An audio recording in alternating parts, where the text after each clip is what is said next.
All right, well, good evening, everyone, and happy Monday. Welcome to our first Monday session for PPA 535. It was very nice seeing everyone on Saturday, and so I hope Saturday kind of gave you a good introduction to the course and the syllabus and the course requirements. I think most folks have already submitted their requests for an article to leave a discussion on. If you submitted a request, you should have got a response from me confirming what article you had.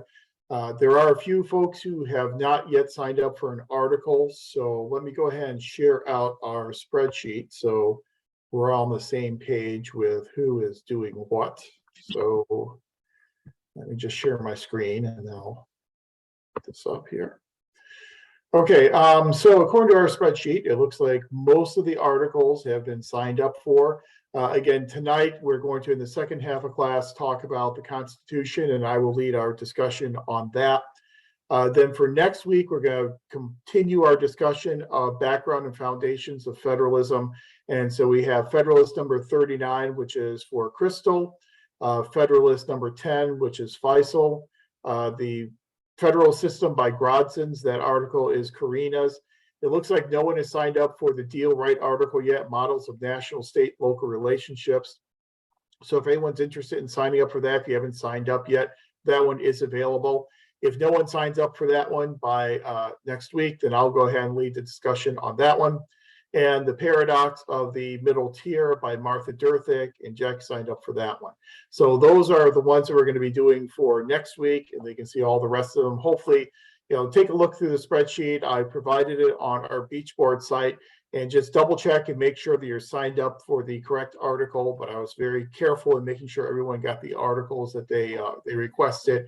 In a few instances, the top 3 requests were already gone, and so I responded to it, asked you for another 3, and then was certainly able to accommodate your request with that second email. But so as you can see, almost all the articles are signed up for. We have 1, 2, 3, 4, 5, 6, 7, about 8 articles remaining. So as soon as you can, if you haven't signed up yet, please send me an email, and so we can get you all signed up for an article.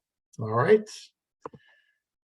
Okay, and again, that spreadsheet I update it as we go along, and whenever articles are claimed, I make the update, and then I post the newest version into our Beachboard site under content, and so everyone can have a good very quick reference to who's doing what and on what date those articles will be discussed. So for Sunday, your first Beachboard essay assignment, and some people have already done it, but it's your expectations for what you want to get out of this course. It is an ungraded Beachboard essay, so all you want to do is use it as an assessment tool to kind of see the types of things you want to get out of the course, and hopefully make sure that we meet your expectations with the information that you're getting from the course.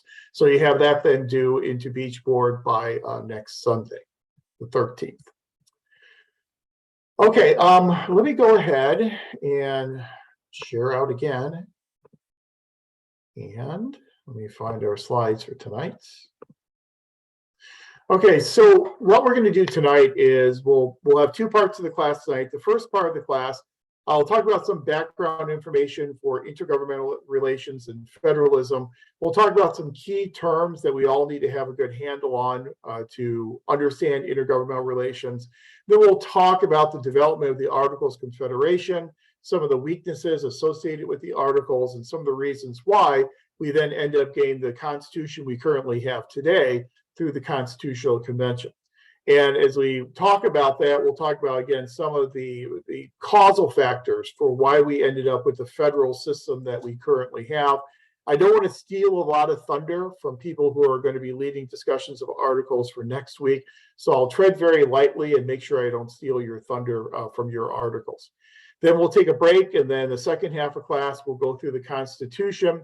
We won't go through it with a fine-tooth comb like I usually do in the PPA 500 course, but we'll go through it looking at the different elements of the Constitution and what those different elements mean for our system of federalism, paying close attention to the powers, duties, and responsibilities of the federal government versus the powers, duties, and responsibilities of state governments. So that's the agenda for this evening. Based upon our discussion of the course last Saturday, does anyone have any questions at all about the course, the syllabus, anything at all like that before we get into our information for this evening? Everyone good? Okay. If any questions emerge, as always, shoot me an email. I'm happy to answer any questions that you may have. So let's talk to begin tonight with about some of the key terms that are important to understand to really develop a good knowledge of federalism and intergovernmental relations. And the first two terms you see on the screen there are constitutional federalism and intergovernmental relations. And we mentioned this on Saturday. Those terms are different in that with constitutional federalism, we are talking inherently about the relationship, the power of the national and state government. When we're talking intergovernmental relations, we talk about all three levels of government, and we start to add in local governments into the equation. And again, constitutional federalism only looks at federal and state governments because those are the only two levels of government discussed in the Constitution. Once we start talking about the role of local government, that's when it becomes intergovernmental relations. That's why this course is titled Intergovernmental Relations as opposed to federalism, like back in the day when I took the course. So that's the difference between your idea of constitutional federalism and intergovernmental relations. The whole idea of local governments lacking any constitutional standing in the national constitution was something that came out of this idea known as the Dillon's Rule.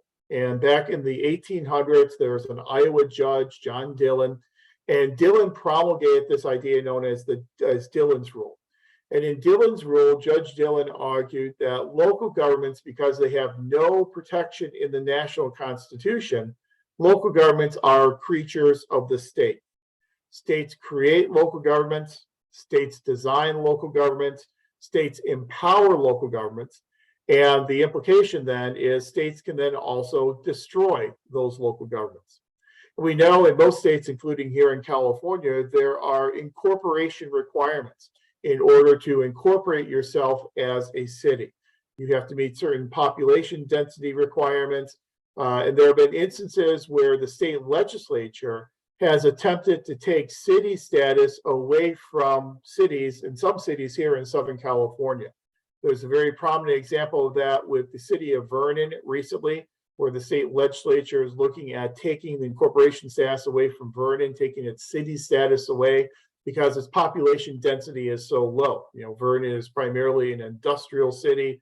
It doesn't have the same type of population density in terms of residents as you typically see in cities, especially here in Southern California. A couple of years ago, there were also some calls to remove city status from Europa Valley. And we have a former instructor in the program who used to be the city manager for many, many years in Europa Valley. And he actually supported taking the city status away from Europa Valley. But state governments can do that. They create local governments. They can then destroy those local governments, take them out of existence if they so choose. So what Dillon's Rule tells us is the implication for federalism is that local governments, the only protection that they have will come in the form of state constitutions or state laws. So if local governments want protection, they have to look to their respective state and state constitutions. Very important principle in federalism. Another principle in federalism that we need to be aware of is what's known as the correspondence principle. Because oftentimes in federalism, we are always arguing about who has the power, who has the responsibility for certain types of functions and certain types of duties. The correspondence principle argues that the decision-making should reside with those governments that are most directly affected by the decision, that the decision-making should correspond with the impact of the decision. And so those governments that are being affected are the ones that should be able to make the decisions. Those who are being affected should be the ones who get to make the decisions about how these types of programs are being paid for. So decision-making should correspond with who is being impacted by these decisions.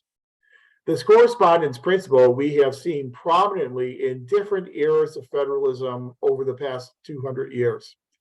If you look at the Nixon administration and the Reagan administration, in both the Nixon and the Reagan administration, their idea of the correspondence principle was that if it's an issue that deals primarily with local governments, we should leave the decision-making to local governments. Local governments should be able to make those decisions because those local governments are located in closer proximity to the voters, to the citizens who are going to be impacted by those decisions.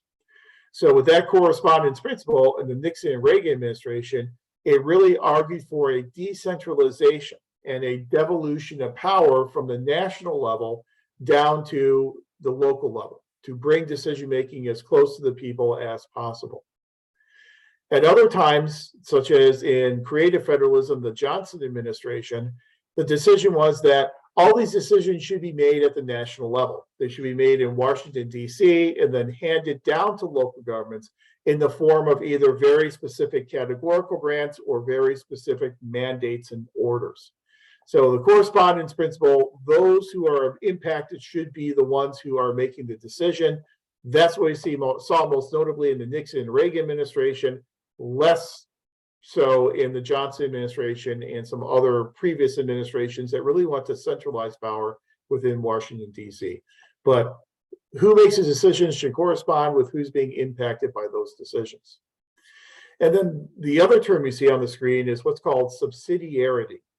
And subsidiarity is a principle of federalism that we tend to do a very poor job of here in our system of American federalism. Other nations in their federal systems oftentimes tend to do a better job with subsidiarity.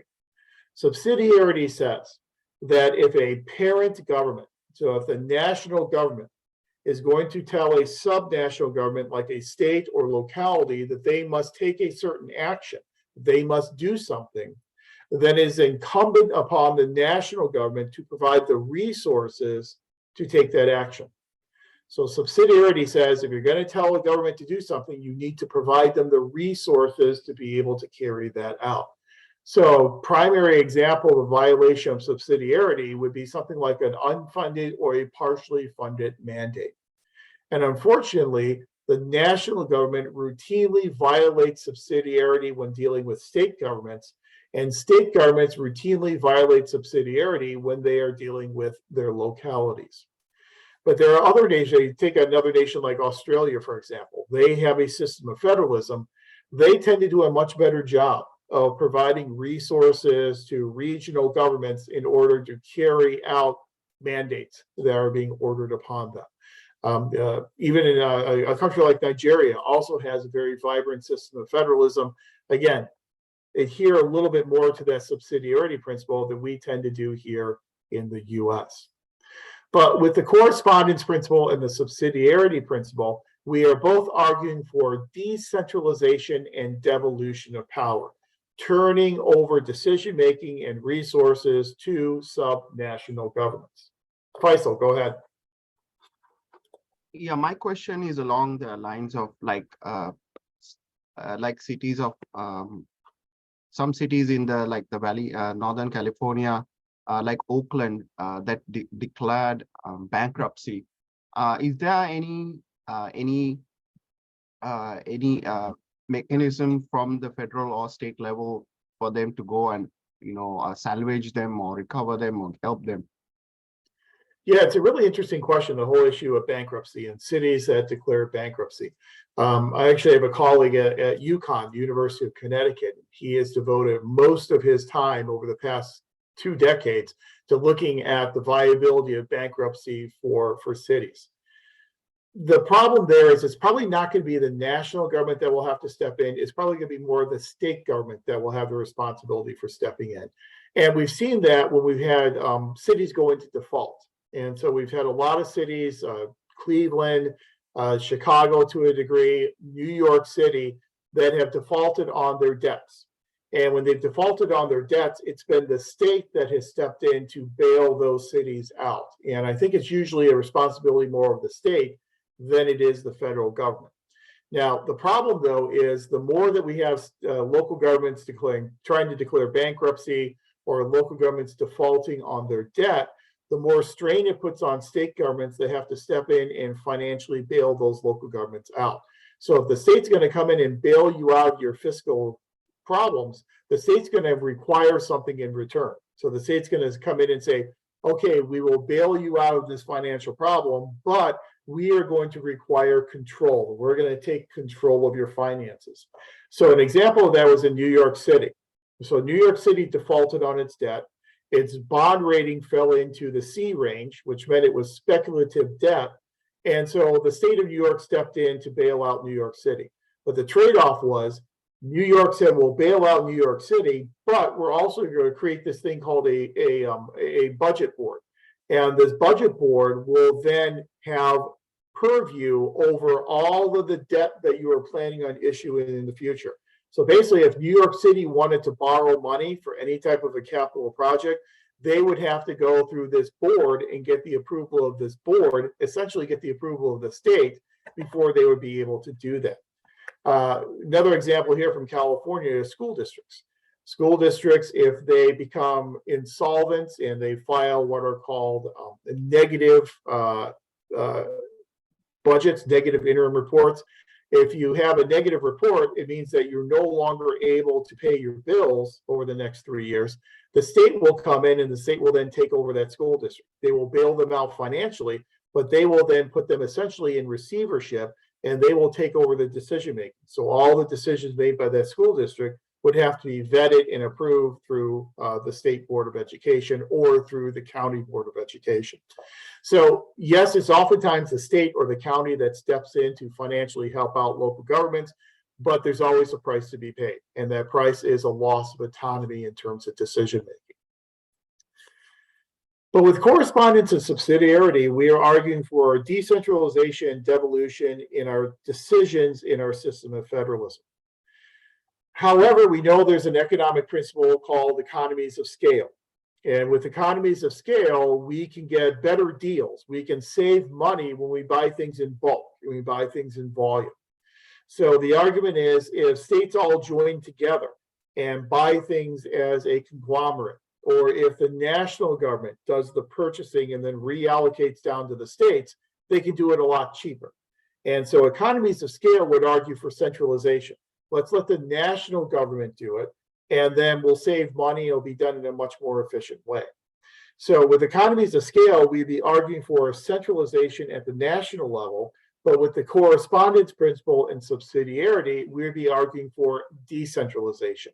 And that's the tension that we always have in our system of American federalism, that tension between centralization and decentralization.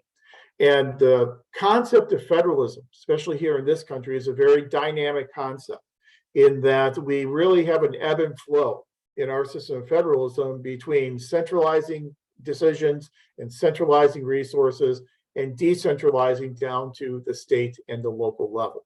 As we go through our discussion of federalism, you're going to kind of see throughout this semester how those differences in terms of centralization versus decentralization have played out in specific policy areas. So again, that's just kind of a context for understanding the whole idea of federalism and this division and separation of power between different levels of government. To back it up even further, you can back it up to a discussion of, what is the government and what is the system of American government predicated upon? And American government, as we know, is predicated upon the whole idea of limiting power. And we limit power in two different ways. We limit power horizontally through separation of powers by dividing power up across different branches of government.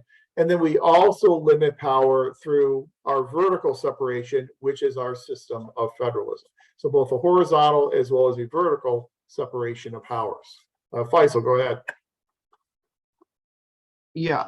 Now we had in a little while ago we had sanctuary cities, and there were cities that were not signing up for the sanctuary laws. Can a state government hold their funding because they did not follow state policy? A lot of it's going to depend upon the state constitution, and a lot of it will depend upon how the state defines a charter government. So charter governments are governments that develop their own charters in order to have home rule. And home rule means that they will have more flexibility in their decision making in terms of things such as how they hold their elections, how they raise and spend their money, their system of government they use, if they're a strong mayor or a weak mayor form of government. Those things are left to the city if the city has a charter and has those types of home rule provisions. So if it's in a state with a constitution that provides a lot of those permissive powers to charter governments, then they're much more likely to be able to become a sanctuary government, a sanctuary city, without a lot of repercussions in terms of finances from the state. In other states, their constitutions are not nearly as permissive. And so being a charter government in one state doesn't mean the same thing as being a charter government in another state. And so for some states, their cities, once they become charter cities, they don't have the same flexibility in elections and finance and budgeting that you would here in California. So for those cities and those states, I think they would have to be very concerned about state finances and getting grants from the state government. A lot of it comes down to, again, Dillon's rule, and that states create these local governments, they empower these local governments, and oftentimes they fund a lot of operations of those local governments as well. And so if the state legislature would decide that they don't want to send funds to a sanctuary city, ostensibly, unless there are prohibitions against that in the state constitution, the state legislature would be able to do that. So again, it's really going to depend upon the Constitution, and it'll depend upon the political dynamics as well. So if you do have a state that tends to have a conservative majority in the state House as well as the state Senate, they probably would try and choke off funding to sanctuary cities. Much more likely to do that there than what you would perhaps see here in the state of California. So it's a great question. And again, it really, I hate to say it depends again, you know, that's my favorite answer to everything, but it does depend upon the individual state constitution. But unless the provisions are in the state constitution protecting local governments, then those protections essentially don't exist. And local government shouldn't really look to the federal government to order a state to provide them money to do something that's not provided in that state constitution. So again, yeah, that's why we see such variability, and we see so many differences in how states operate. And that's one of the beauties of federalism, is that you end up with 50 different laboratories of democracy around the entire country, and you could essentially have 50 different approaches to policy issues across the entire US. And we'll see that you have differential spending amounts on welfare programs in the state of Mississippi as compared to here in the state of California. Now you have different housing voucher policies in the state of California than you might have in the state of Florida or the state of Alabama. You have different property tax codes in the state of Florida than you have in the state of California. All that variability all is an artifact of our system of federalism. That can be good, that can also be bad. And we saw some of the negative aspects of that variability, certainly in the 1950s and the 1960s, when we had states that were depriving people of their constitutional rights and depriving people of their voting rights. They argued they were able to do that based upon the whole idea of states' rights, that a state government is a sovereign, and as a sovereign, the state government has the ability to make whatever decisions it wants in that regard. That's when we saw the federal government then step in and engage in desegregation, engage in supervision of voting irregularities and the creation of voting supervisors in the Voting Rights Act. And so sometimes the federal government deems it necessary to step in and limit states' rights when it comes to things such as equal protection. Faisal? Yes, question about the sales tax increase. The city where I work for, City of Arcadia, we increased the sales tax to 10.25%. And the one of the reasons that they told was, if we don't raise it, because we were at 9.25, that 1% sales tax will be imposed by the state, and the state can take that money unless we enact it into our rules and then do that. So isn't that, is it that it might be legal, but isn't that infringing upon the city's ability to conduct commerce? Well, yeah, I think the concern is that you're talking about local option sales tax, and so localities have the ability to implement their own local option sales taxes that are in addition to the state sales tax. And I think one of the concerns is that if the city didn't apply a higher local option sales tax, if the state would then decide to raise the state sales tax rate, then all of that incremental increase that would come from that increased state sales tax rate would then be captured for the state general fund, Whereas if the city had its own increase in its local option sales tax, it would have more control over where that money goes. I think that's probably the concern, that kind of be proactive and do it with a local option sales tax to kind of preempt the state from taking the money once the state increases the state sales tax. I think that's probably the concern that the city had. And it's a valid concern. That's why we have these differential sales tax rates depending upon where you're at. In some counties it's 10%, in some counties it's 8.5% or 8.75%. And again, that's another one of those artifacts of having different approaches being used by different governments.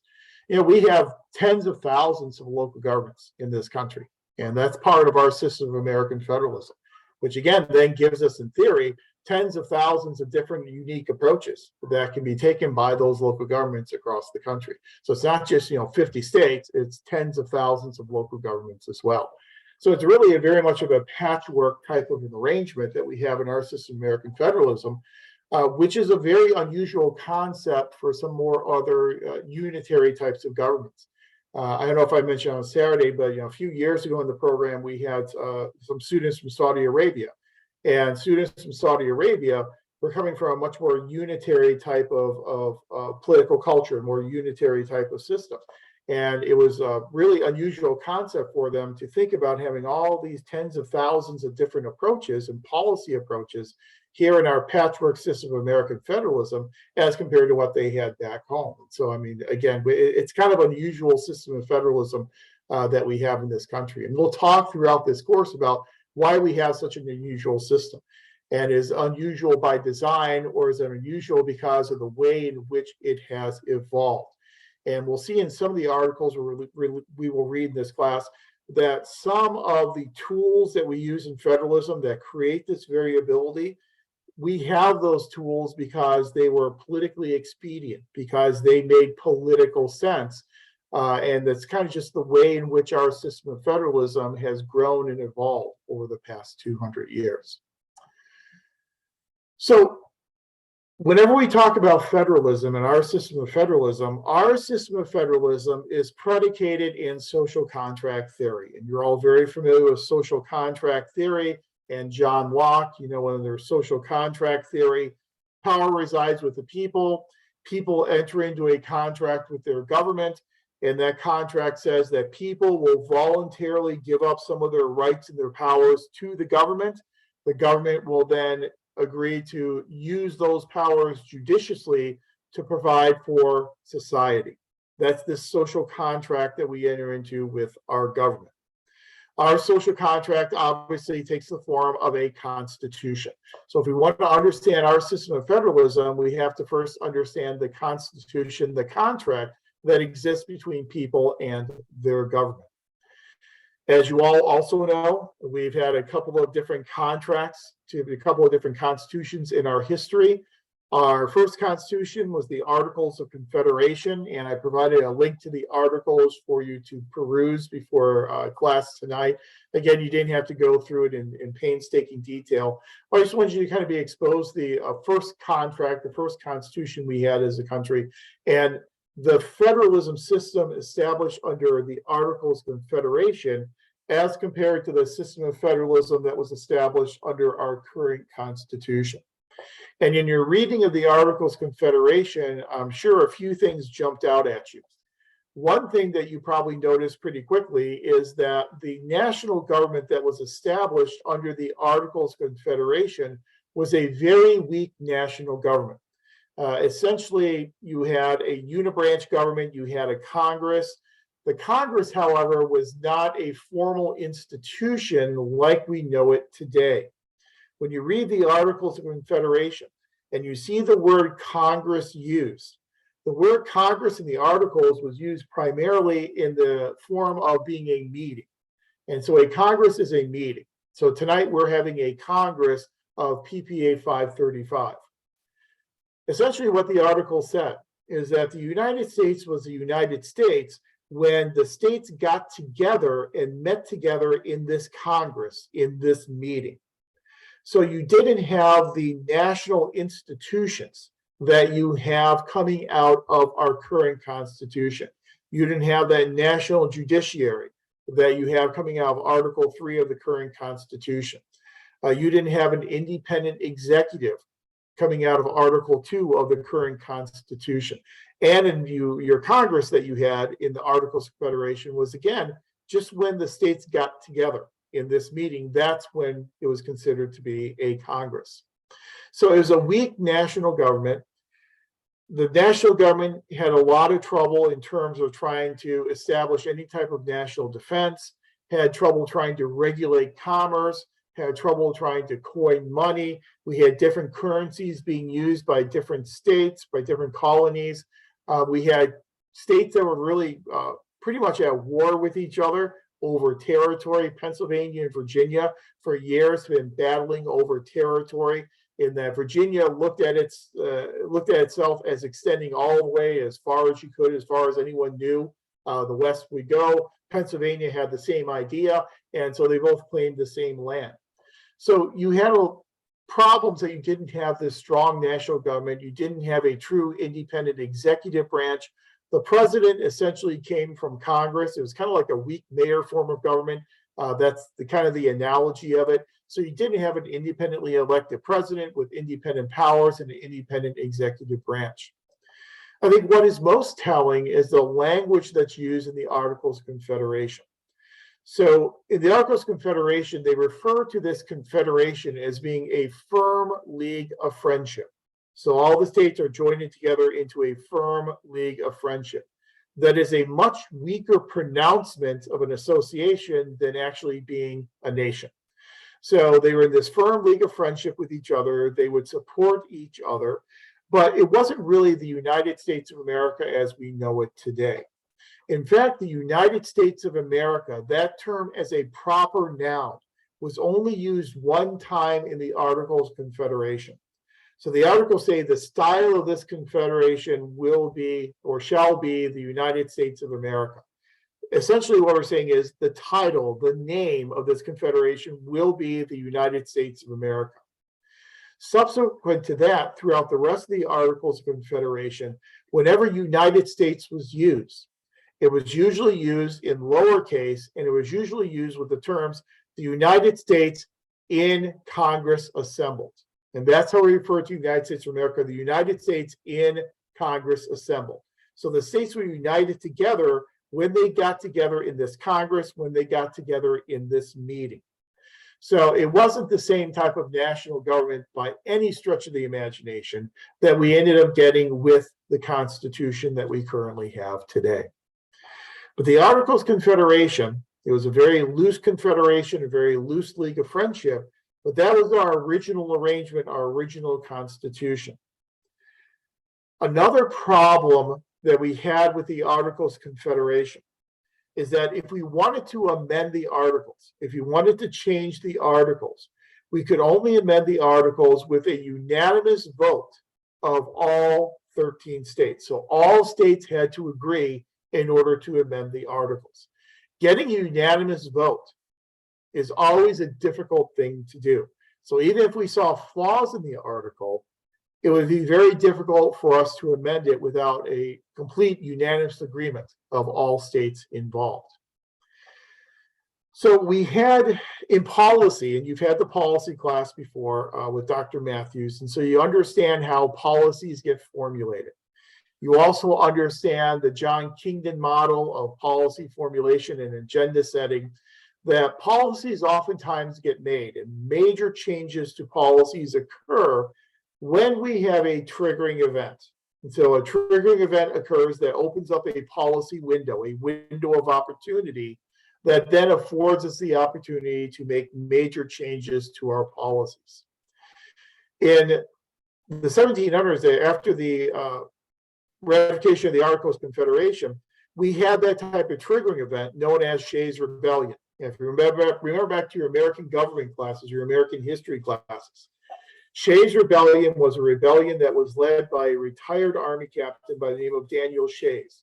And so Daniel Shays led this rebellion of farmers, and it took days for the state militia to be able to put down this insurrection, put down this rebellion of a retired Army captain and a bunch of farmers. That raised a lot of concern among people that if we had this much trouble putting down an insurrection of farmers, what's going to happen if we are again attacked by a foreign nation? Who's going to protect us? Where does our protection come from? We didn't have a standing army under the Articles of Confederation. We didn't empower Congress with the ability to raise an army and a navy. We were being protected by state militias. So because of that concern for the lack of national defense, we had this window of opportunity open up that allowed for the creation of the Constitutional Convention. And the purpose of the Constitutional Convention was merely to make changes to the Articles of Confederation. The primary purpose, at least initially, was not to replace the Articles with a brand new Constitution. So we get this Constitutional Convention. And again, I want to be careful. I don't want to step on the toes of people who are doing articles for next week. But this Constitutional Convention, everyone didn't get there on time. You think about the roads at that time. The roads were not good. It took people time to travel. You got stuck in the mud. It was not an easy thing to get to this Constitutional Convention. So some delegates got to the convention before other delegates got there. Some of the delegates that got there first were people like James Madison and a faction known as the Federalists. The Federalists believed that we needed to get rid of the Articles and replace the Articles with a brand new Constitution that created a much stronger national government. So the Federalists arrived there first. And so Madison at the Constitutional Convention was very skillful at getting the Federalists to start the ball rolling toward replacing the Articles with a new Constitution. The second faction at the Constitutional Convention were known as the Anti-Federalists. And the Anti-Federalists, led primarily by a man named Sherman, got there second. They got there after the Federalists did. And by the time the Anti-Federalists got there, the ball was already rolling toward not just amending the Articles, but completely replacing them with a brand new Constitution. And where Madison was successful is that Madison and the Federalists were able to get the Anti-Federalists to admit that they want more out of a national government than just national defense. Going into the Constitutional Convention, the Anti-Federalists were saying, we just want to amend the Articles in order to give us a stronger national defense in case we do have another insurrection or in case we have attack, foreign invasion by a foreign nation. But that's about as far as they wanted to go. What Madison was able to do is he was able to convince them that they wanted more than just national defense and protection out of the national government. There's a very famous treatise that came out in the early part of the 1900s by a historian by the name of Charles Beard. And Charles Beard wrote this book called The Economic Interpretation of the Constitution. And his name's spelled just like a beard, Charles Beard. The Economic Interpretation of the Constitution. And it was a very controversial thesis in that Beard argued in his book that the framers who were there at the Constitutional Convention were there acting in their own economic, rational self-interest. If you think about the framers who were at that Constitutional Convention, in order to be a delegate to the convention, at the very minimum, you would have to be white, you would have to be male, you would have to be a property owner. Chances are you were from the upper social strata in society, from upper socioeconomic status levels.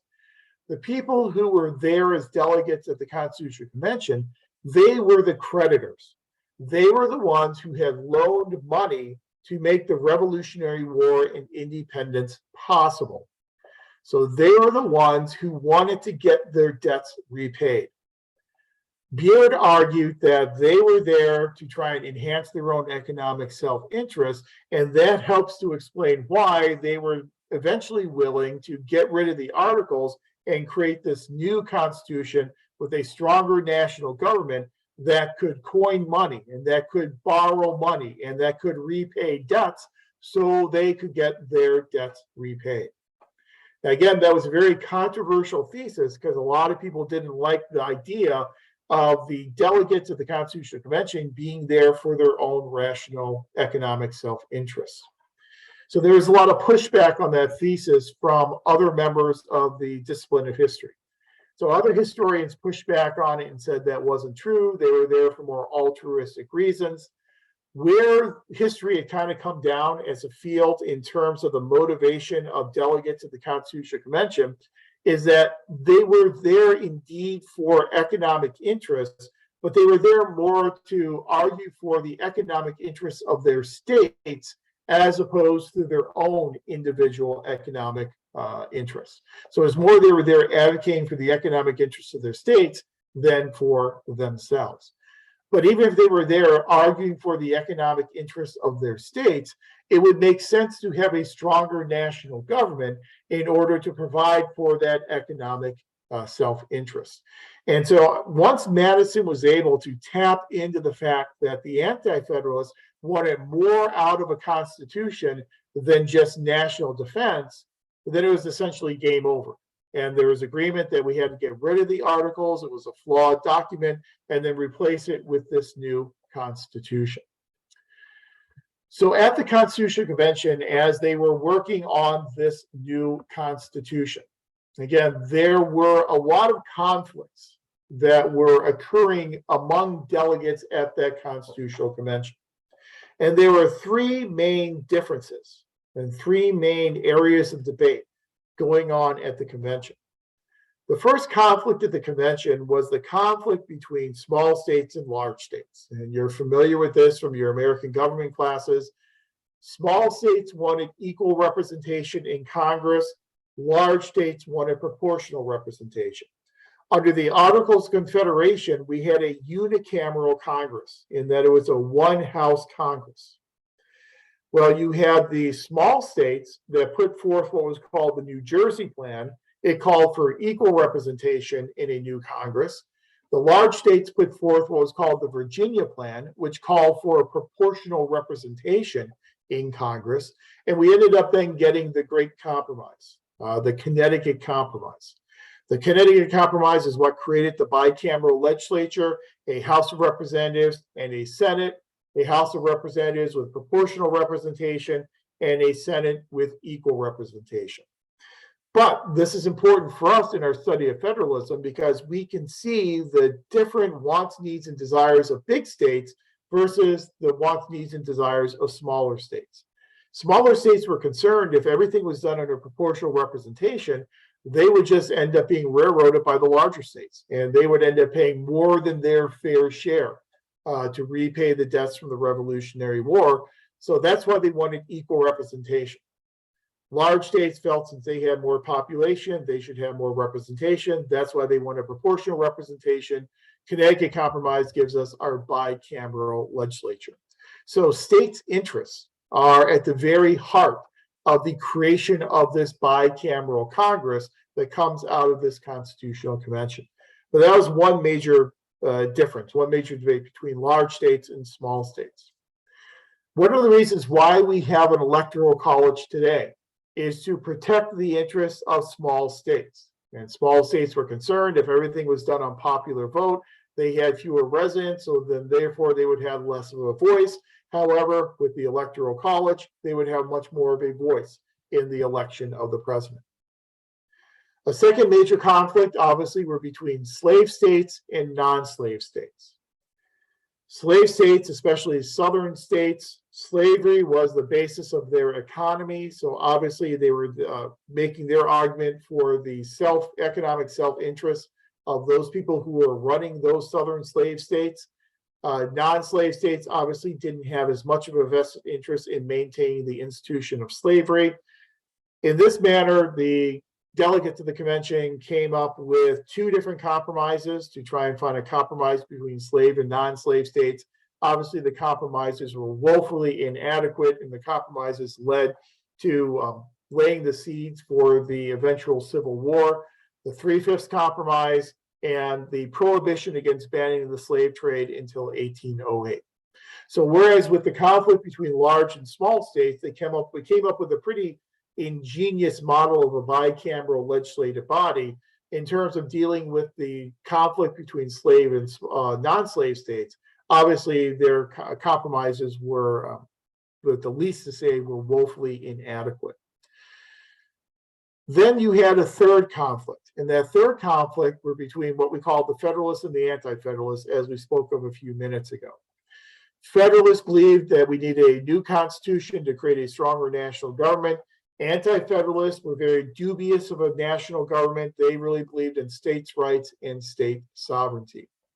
So when we created the delegates created the Constitution, they created a series of compromises. And the Constitution is all about compromise. It's full of compromises. Compromises between big and small states, compromises between slave and non-slave states, and compromises between these Federalists and Anti-Federalists. And we'll go through some of the specific compromises in a second, but things such as the Supremacy Clause of the Constitution, which was a compromise to appease the Federalists.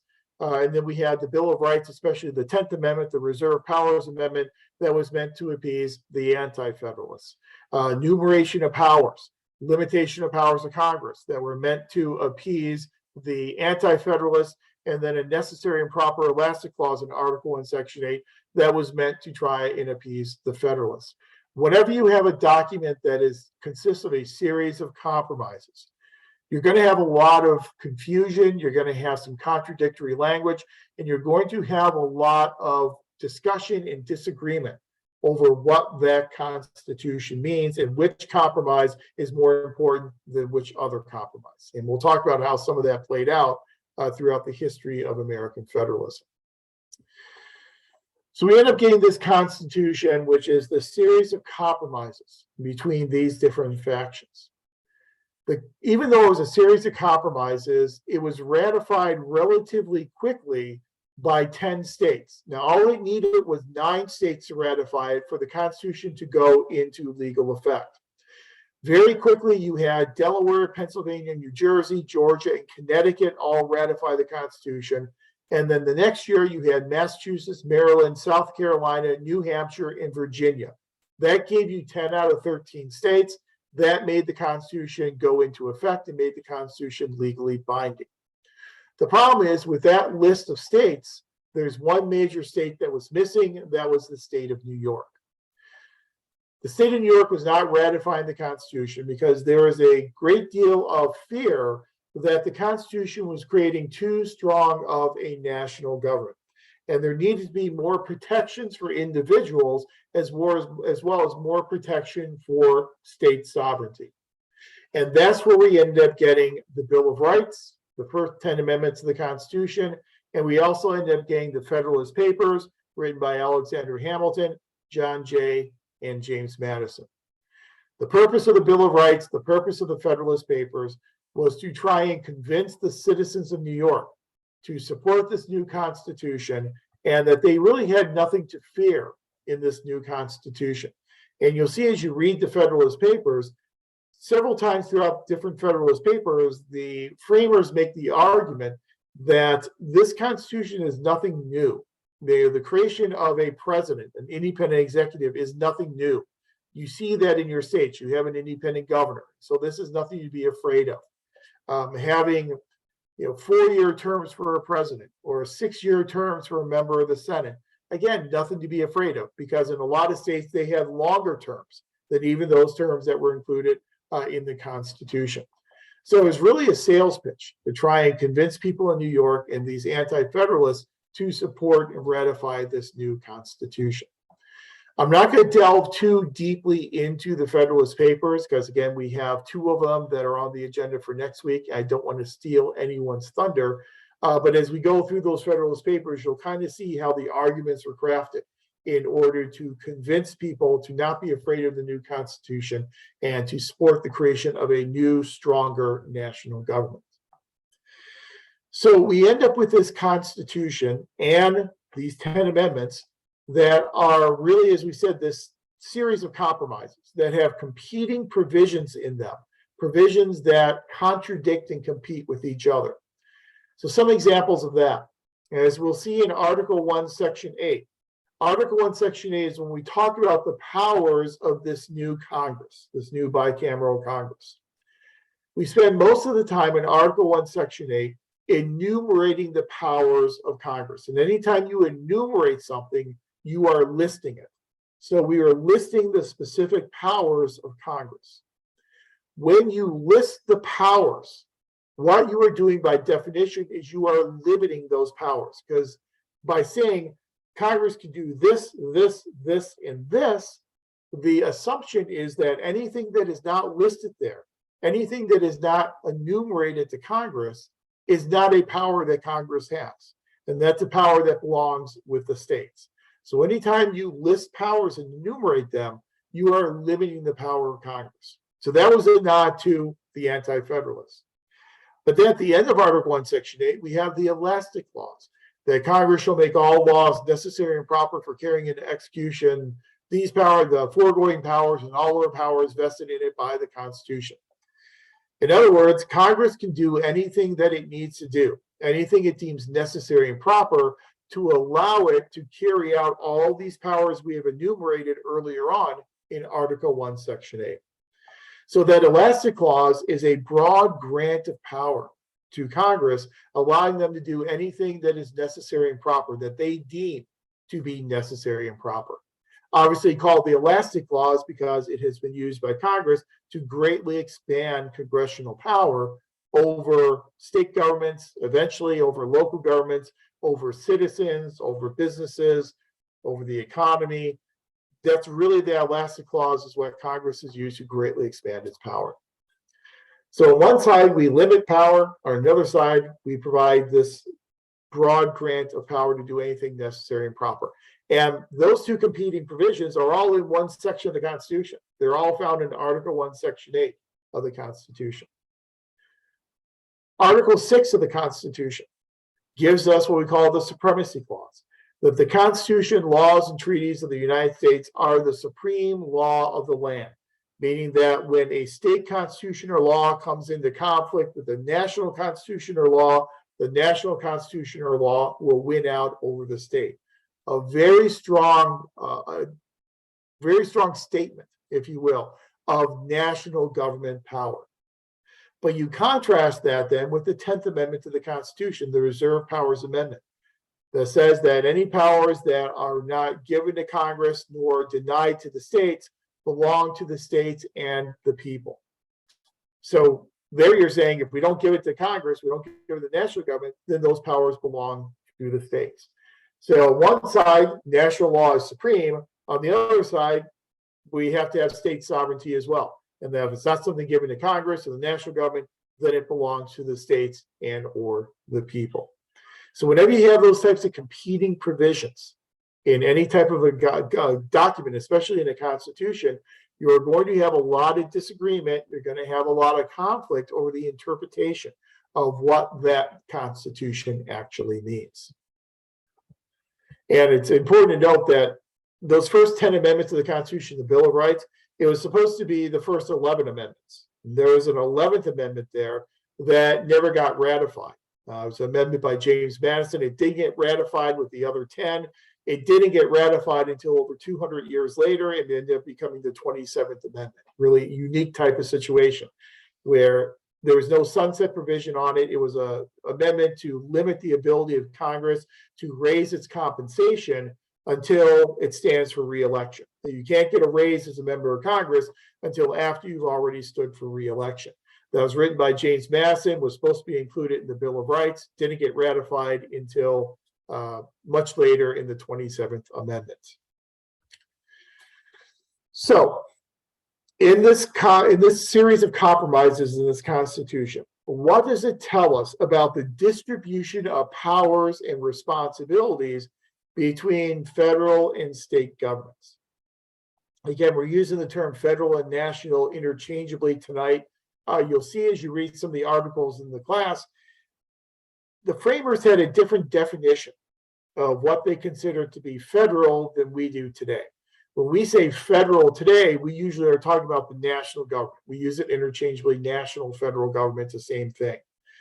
For the framers, when they talked about federal, they were really talking about more of a confederation. They're really talking more about the states having power along with the national government. So it kind of gets confusing when we take our interpretation of words and try and superimpose our interpretation on the interpretations of the framers. But we'll get into that when we talk about the Grodson's article, and we get into that a little bit later on. So what powers does the Constitution give to the national government? Well, the national government has the power to coin money.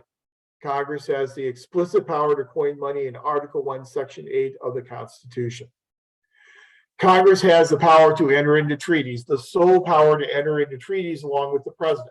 So the president enters into a treaty, and that treaty must then be under the advice and consent of the Senate.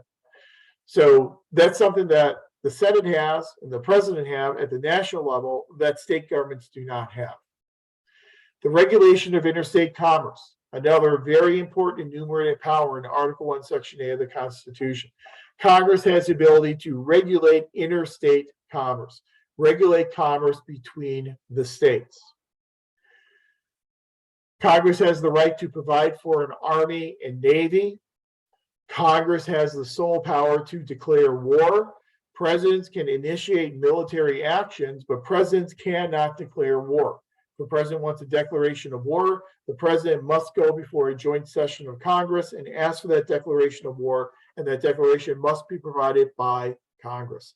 We saw that in World War I. We also saw that in World War II.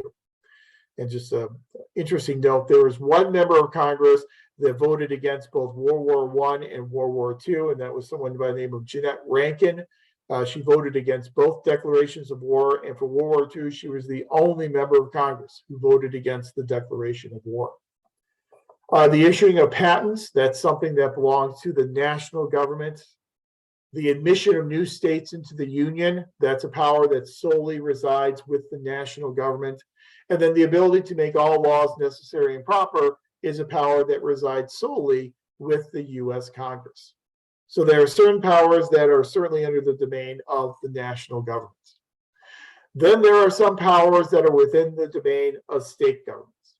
State governments then have the ability to create local governments, as we know in our discussion of Dillon's rule.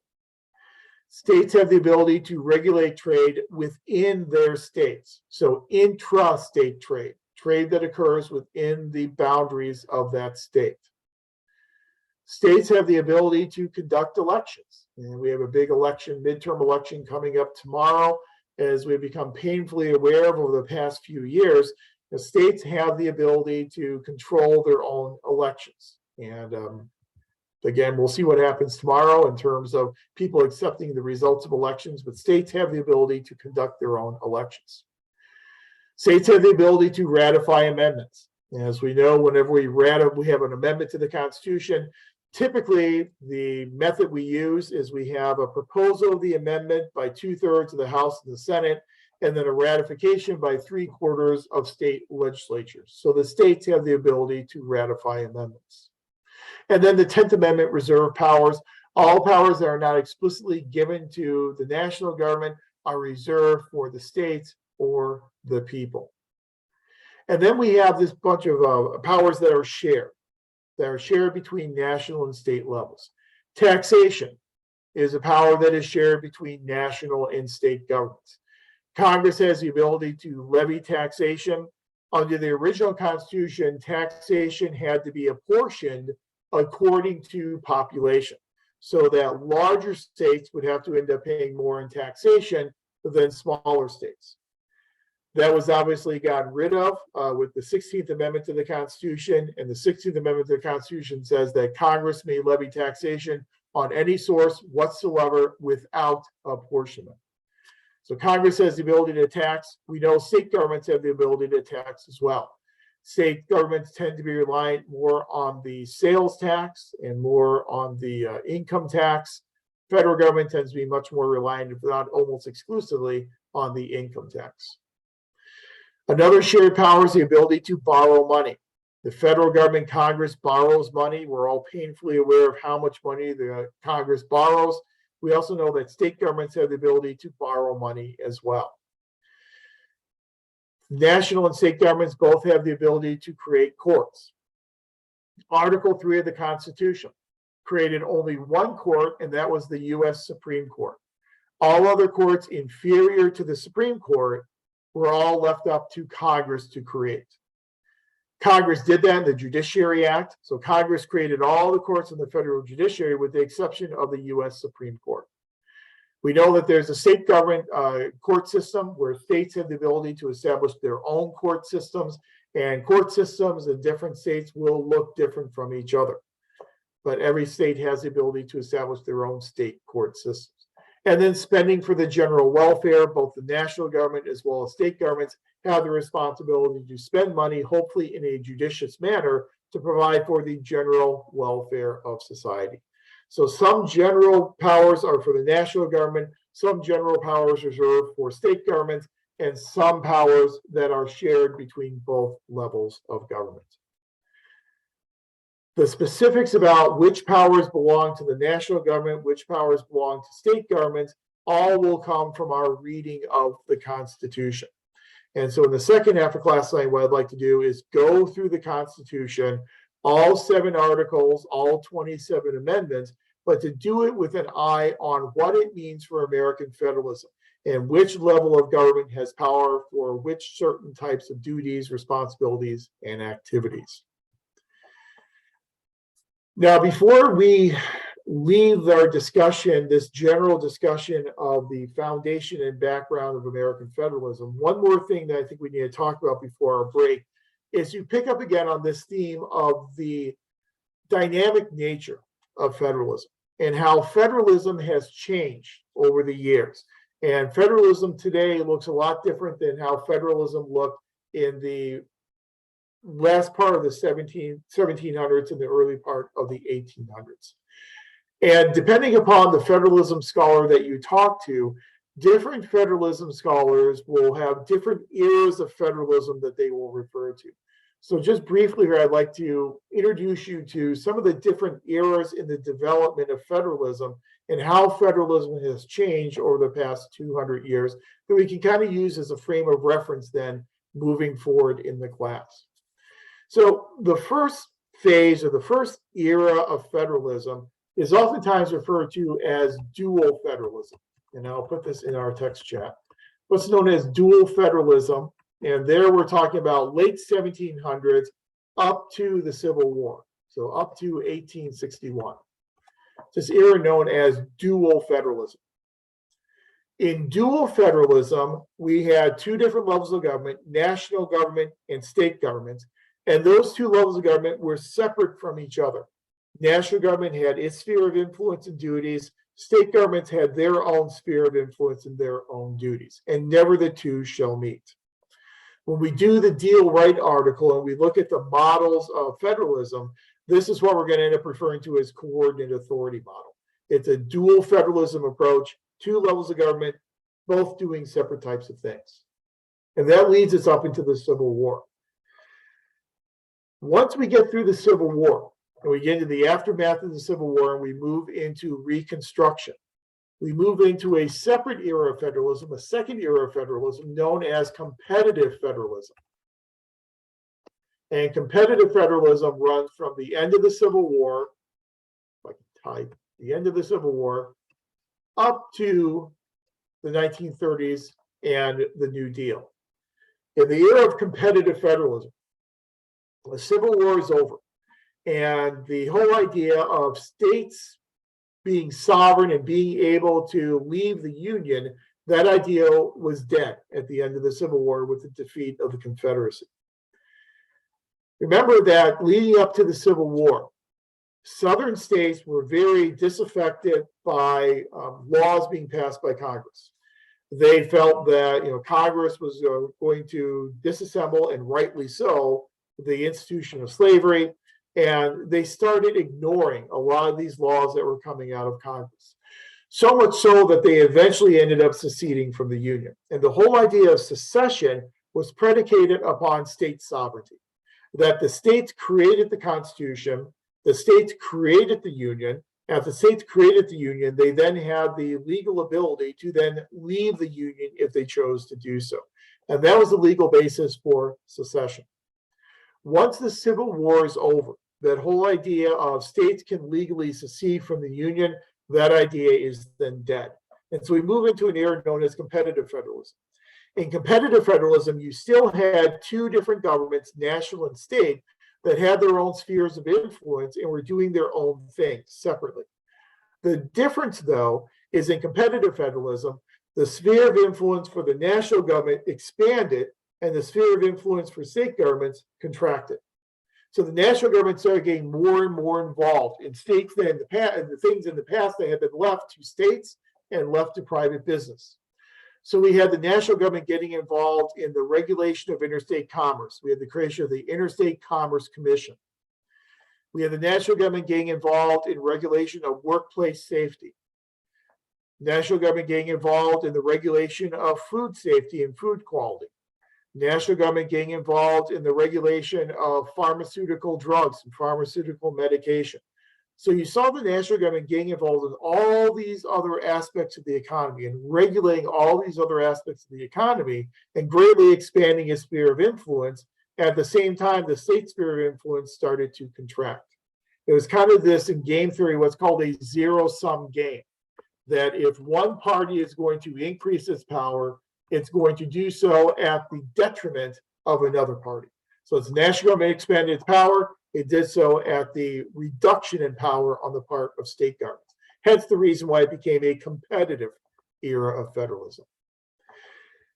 That then takes us into the Great Depression, the stock market crash followed by the Great Depression and the FDR administration.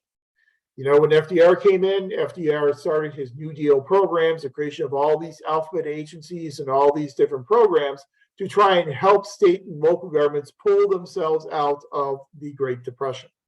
So once we get into the New Deal of FDR, we move into a third era of federalism known as cooperative federalism. And cooperative federalism runs from the 1930s up to the mid-1960s in the Johnson administration. In cooperative federalism, we now have the functions of the national and state governments, they start to overlap with each other. And there are duties that the national government and state government begin to share. And the national government starts to use a lot of grants and starts to use money to dictate the relationship between itself and state governments. Sometimes people refer to the era of cooperative federalism as fiscal federalism because the relationship is being defined by the use of grants, the use of money. It's a much more cooperative type of approach because the national government starts giving grant money to states and to localities to, again, help them pull themselves out of the doldrums of the Great Depression. So it's known as cooperative or fiscal federalism. With the assassination of JFK, you then have Lyndon Baines Johnson, who then ascends to the presidency. And Johnson, who was a big supporter of civil rights legislation and was a big supporter of making decisions at the national level, making decisions in Washington, D.C. So once we have Lyndon Johnson in office, we then transition to another era of federalism known as creative federalism. And that's primarily during the Johnson administration, so from 1963 until 1968. In creative federalism, Johnson used tools to try and get state and local governments to achieve national objectives. And so one national objective that Johnson had was his war on poverty. He wanted to create this great society and declared a war on poverty, whereby he wanted to reduce the wealth disparities between upper income Americans and lower income Americans, and wanted to reduce that disparity through his war on poverty. He would use tools such as mandates or orders, where he would tell state and local governments, you must take this action under threat of civil threat or criminal threat. He would also then use grant programs, especially very specific grants like categorical grants, to induce the compliance on the part of state and local governments to achieve the goals of the Great Society and the war on poverty. It was called creative federalism because of the creative way in which he used both mandates and grants to get state and local governments to do the bidding of the national government to achieve national objectives. Once Richard Nixon comes into office, we introduce another system of federalism, another era known as New Federalism. And New Federalism is essentially the Nixon administration And then later on in the Reagan administration, Reagan revives new federalism in what some scholars call, not very creatively, but new federalism, which is basically kind of a redo, which is kind of a redo of Nixon's federalism, trying to type and talk at the same time. So in new federalism, Nixon was a big believer in decentralization, deregulation, and devolution, what he called the 3 Ds of federalism. And in his 3 Ds of federalism, he number one believed in decentralization, that decision-making should be decentralized to state and local governments. Nixon argued that who knows what's in the best interest of citizens in a city than the city itself and the city leaders and the elected officials in that city. So let's decentralize decision-making down to state and eventually local levels of government. The second D was devolution. And Nixon argued that not only do we need to decentralize decision-making and allow subnational governments to participate in decision-making, but we also need to devolve power and resources. We need to provide them with the resources they need in order to carry out the decisions that they are making. It's one thing to allow someone a seat at the decision-making table. That's decentralization. But it's another thing to provide them with the resources and the flexibility that they need in order to carry out the decisions that they are making. That's devolution. And that was the second D of federalism. And as we said, the third D of federalism was deregulation. You had to deregulate, take away some of these restrictive regulations, both on state and local governments as well as on businesses, to free them up to do things in the way in which they know they can do them and make decisions that are in the best interest of their voters as well as for businesses in the best interest of their consumers. So through these 3 Ds, Nixon believed that you could decentralize, devolve, and deregulate to turn the decision-making over to subnational governments, move decision-making out of Washington, D.C., down to the state and local level of government. It was the complete antithesis of Johnson's creative federalism. And then again, in the 80s, when the Reagan administration was in power, they restarted this new federalism, and they again really focused on decentralization, deregulation, and devolution. The tool that Nixon used for his 3 Ds of federalism was what was called general revenue sharing. We'll talk more about this when we get into our week on fiscal federalism. But he used what's called general revenue sharing, where he would take a percentage of federal income tax revenue and turn it over to state and local governments with very few, if any, strings attached. So I'll just give you a percentage of federal income tax revenue. You can spend that money how you see fit. The problem was that we were running deficits every year, so there wasn't a whole lot of money to share. Reagan eventually got rid of general revenue sharing because it wasn't practical, because we were running deficits and didn't have any money to share with state and local governments. And the tool that Reagan used was what are called block grants. And we'll talk a lot about block grants once we get to our week on fiscal federalism. But block grants are general grants of money that can be used in a variety of different ways to accomplish programmatic goals and objectives. They provide a lot more flexibility and autonomy to the recipient government in how that recipient government wants to spend that money. Question becomes, where are we at today in terms of federalism?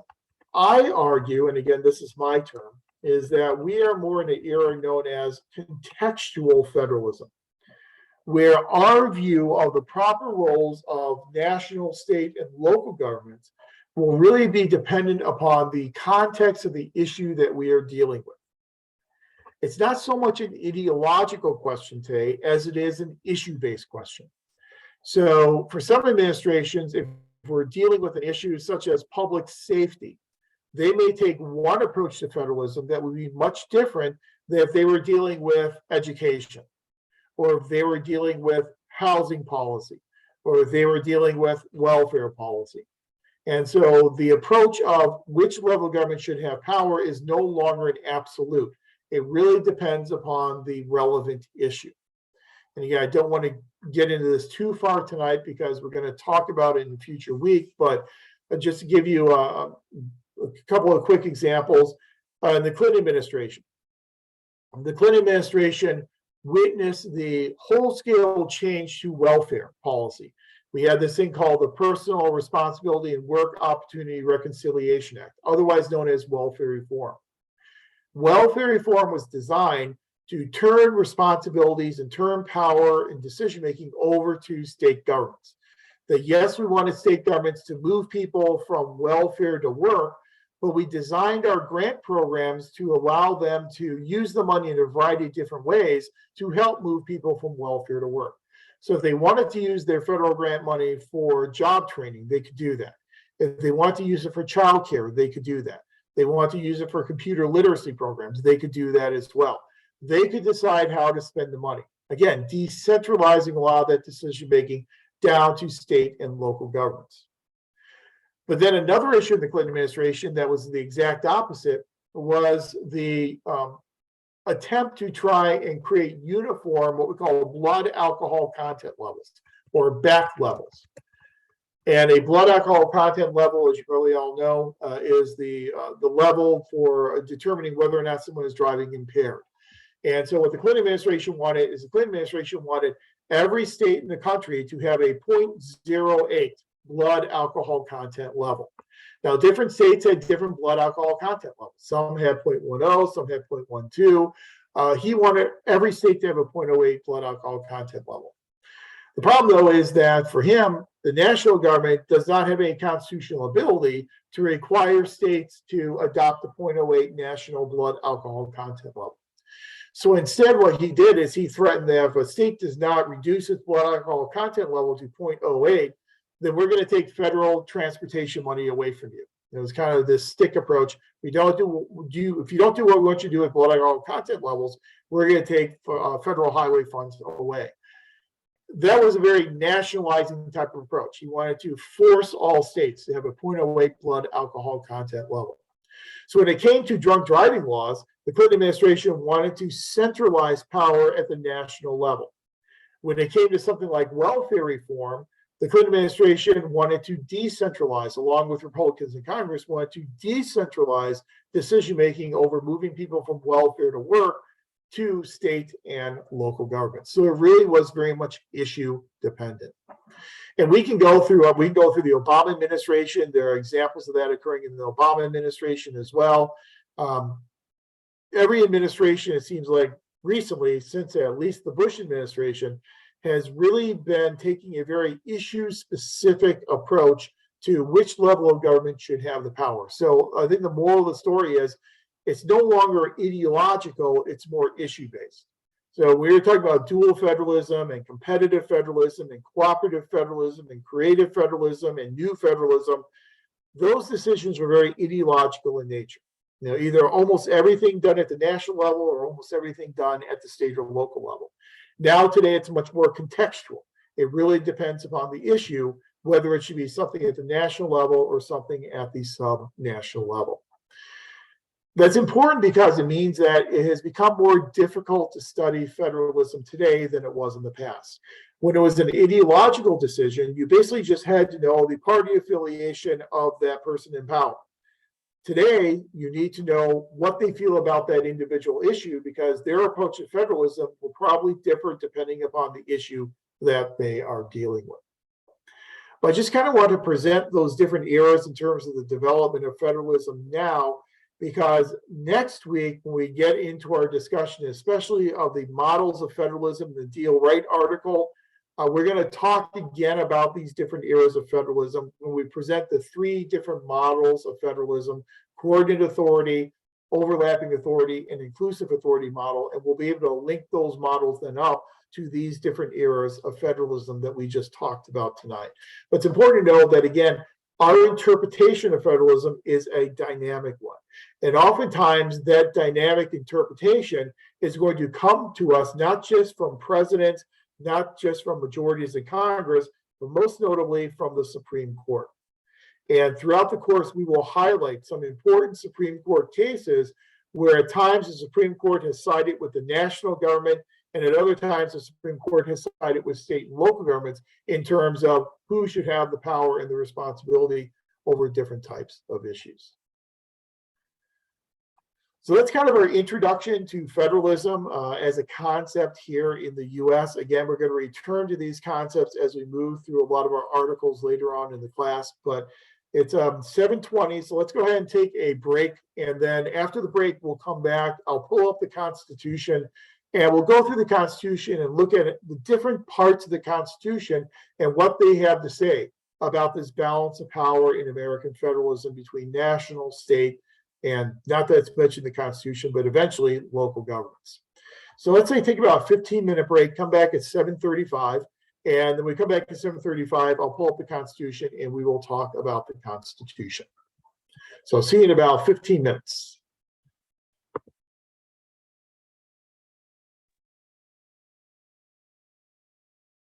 All right, well, welcome back at 7:35. So let me go ahead and share out the Constitution and we will get going. Okay. All right. Again, what I want to do in the second half of class here, and I'll try not to make it too long, is to go through the Constitution, but look at the Constitution in terms of what it means for American federalism. So whenever I do teach the 500 course, I always go through the Constitution, but we usually do it in that course in a little bit more detail because tonight I just want to look at it in terms of what it means for American federalism. So hopefully you've all looked at the Constitution, spent some time reading the Constitution before, so you're probably somewhat familiar with it. The Constitution is a very well-organized document. It consists of 7 different articles, each article dealing with different topics, and then as we all know, 27 amendments. 10 of those amendments came all at once in the Bill of Rights, and then 17 additional amendments that have come throughout the years afterwards. So we start with Article 1. Article 1 looks at the legislative branch. It looks at the Congress. A lot of political scientists will make an argument that Congress is the quote-unquote first branch of government because it is spoken of first in Article 1, and that there is a reason why the framers decided to make Congress the topic for the first article to the Constitution. We know that we have this bicameral Congress. We have a House of Representatives and we have a Senate. We know that the House of Representatives is based upon proportional representation. We know the House of Representatives in Section 2, members of the House serve 2-year terms because they are much closer to the people, usually considered to be the lower house of Congress. Again, based upon representation, based upon proportional representation. Members of the House are elected directly by the people. We also know that in order to be a member of the House of Representatives, you must be at least 25 years old. So they put an age requirement on it, which still stands today. We also know that in Article 1, Section 2, we have one office that is created in the Constitution, and that is Speaker of the House. Speaker of the House is a constitutional position. And again, as we know, it is second in line to the president. So it's the president, then the vice president, and then the Speaker of the House. The House of Representatives also has the sole power of impeachment. We witnessed 2 impeachments of former President Trump, and we saw the role that the House played in bringing articles of impeachment. Article of impeachment is essentially an indictment. So the House gets to indict on these impeachment charges, and then the trial is held later on in the Senate. So the House has the sole power of impeachment. The Senate has the sole power to try presidents on and other federal officers on those impeachment charges. Article 1, Section 3, we talk about the Senate. We know the Senate is the upper chamber of Congress. In Senate, we have equal representation, again, to make the smaller states happy. The proportional representation, the House of Representatives, was to appease the larger states. In order to be a member of the Senate, you have to be at least 30 years old. So you have to be older to be in the Senate than the minimum required age in the House of Representatives. The Senate is led by the Vice President of the United States, who serves as the President of the Senate. However, in serving as the President of the Senate, the Vice President does not have a vote unless there's a tie. And we've seen the current Vice President, Vice President Harris, who has gone over to the Senate and break ties on a couple of different occasions. In terms of constitutional officers in the Senate, you have what's called the President Pro Tem of the Senate. The president pro tem of the Senate presides over the Senate in the absence of the vice president. The president pro tem is typically the longest serving member of the Senate from the majority party. As we had said, the Senate has the power to try impeachments, and so the House passes articles of impeachment, and then the trial is held in the Senate. When the trial is held in the Senate, we have the Chief Justice of the Supreme Court who presides over that trial. So over the two trials of former President Trump, we had Chief Justice John Roberts who presided. In the impeachment trial for President Clinton, we had then Chief Justice William Rehnquist who presided over that impeachment trial. So our bicameral legislature, again, that's a Connecticut compromise. Section 4 is the timing and the process for choosing members of Congress. Section 5, we have the rules, we have membership, we have journals and adjournment that the House and the Senate can both maintain what are called journals. And if you ever watch C-SPAN, you'll see a member get up, especially in the House of Representatives. And oftentimes before they speak, they ask to have their comments revised and extended. When they ask to revise and extend their comments, what they're saying is they want to be able to put their comments into the journal and the congressional record. And it allows them the opportunity that if you're in the House of Representatives, you have very limited debate time. So you may be given 30 seconds or a minute, but you have a whole lot more to say beyond that 30 seconds or that minute. When you revise and extend your remarks, all those things you wanted to say, they didn't have a chance to say in the chamber, you can then put into the record. So they both maintain this journal. Compensation, that was changed by the 27th Amendment, but we'll get to that in just a minute. Article 1, Section 7 is important because revenue bills must start in the House of Representatives. This was done intentionally because the House of Representatives is closer to the people, it's directly elected by the people, and it is based upon proportional representation. So therefore, revenue bills that the framers thought would be having the most impact upon individual citizens must occur in the House of Representatives. They must start in the House before they go to the Senate.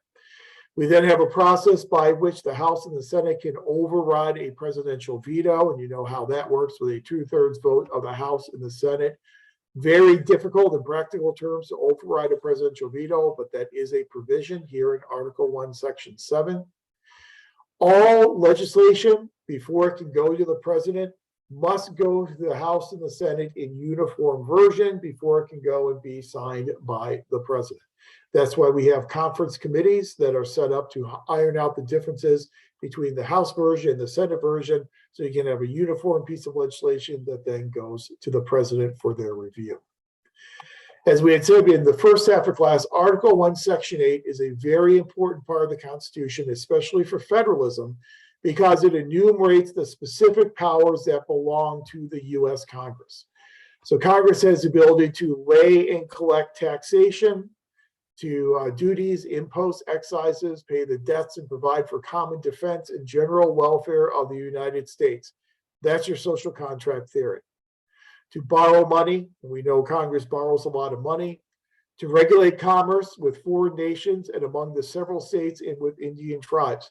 This is a huge enumerated power because whenever Congress tries to expand the power of the national government, it oftentimes uses this, what's called the Commerce Clause, the ability to regulate interstate commerce. As we go through the class, we'll talk about some Supreme Court cases where the Supreme Court has stepped in and has limited the ability of Congress to use this Commerce Clause to expand its power over states. One thing that the Supreme Court has said is the Supreme Court has said if Congress is going to use this Commerce Clause to expand its power over the states, what it is regulating must have a direct tie, a direct connection to interstate commerce.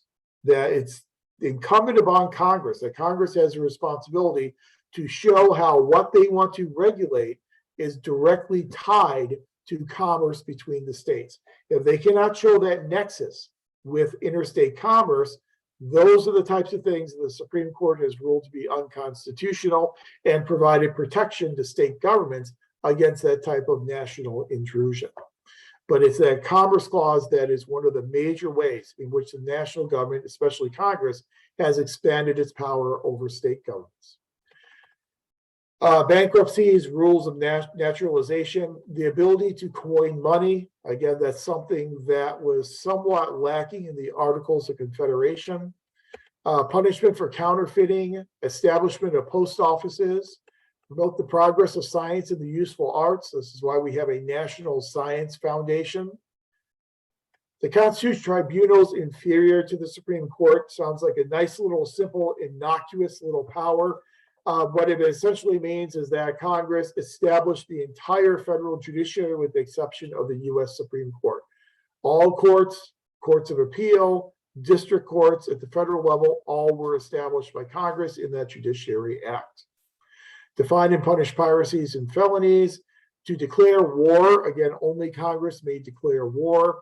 To raise and support armies, to provide and maintain a navy, make the rules for the government and regulation of lands and naval forces, provide for calling forth the militia, provide for organizing, arming, and disciplining the militia, to exercise exclusive legislation in all cases whatsoever over such district, the District of Columbia that we now have today, and to make all laws necessary and proper. At the very end here, after we've enumerated all those powers, now we have this big grant of power to the national government that Congress shall make all laws necessary and proper for carrying into execution the foregoing powers and all other powers vested by the Constitution in the government of the United States or in any department or officer thereof. So when we are looking at the expansion of national power over state governments, it's come primarily from the Commerce Clause and this elastic clause, this necessary and proper clause. And that's usually how the national government has expanded its power. Oops. Then in Section 9, we have some specific limitations on what Congress can do. So the migration or importation of persons of any states, this is the idea of they're not allowed to ban the slave trade until at least 1808. This was one of those compromises that was made to try and work out a compromise and negotiation between slave states and non-slave states. Congress may not suspend the writ of habeas corpus, meaning literally to present the body. And so means that you cannot suspend the requirement that if you're arresting someone, you need to say where they are, and you can't just take them and hide them away in some jail underground somewhere and not charge them with anything. Congress may not have any bills of attainder. A bill of attainder is essentially finding someone guilty without a trial. So you just say someone's guilty, you don't give them the luxury of a trial. That's called a bill of attainder, and that cannot be done. And Congress also may not pass any ex post facto laws. An ex post facto law is an after the fact type of law.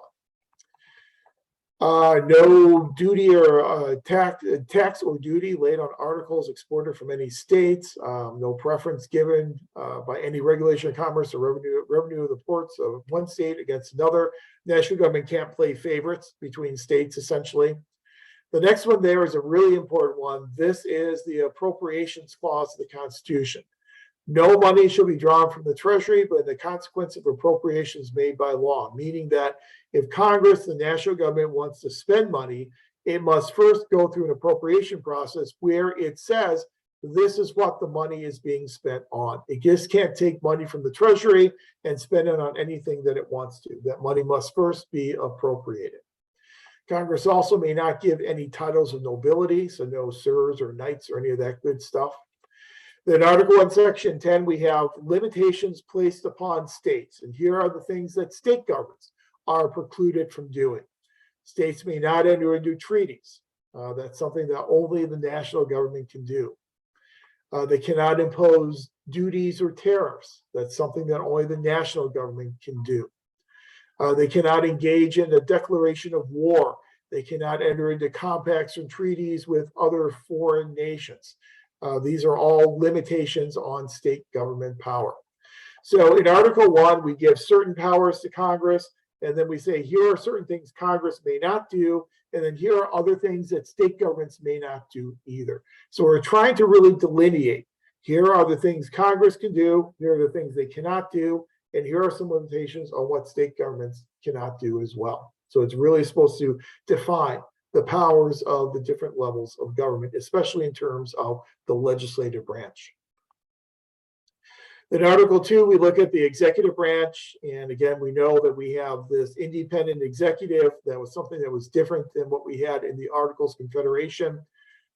Whereas we have members of the House serving 2 years, members of the Senate serve 6 years. We have a president that will serve a 4-year term. So it's right there in the middle between members of the House and members of the Senate. We established this thing called the Electoral College, and we get more into the Electoral College in a little bit when we get into the amendments. But the Electoral College is another good example, again, of trying to find this compromise between large states and small states. So one of the purposes of the Electoral College was to provide more representation for those small states so that they would not be overwhelmed by the more populous states when it comes to choosing the president. Another reason why we had the Electoral College is that the framers had a great deal of concern about popular sentiment, and they were very concerned about the public selecting the president.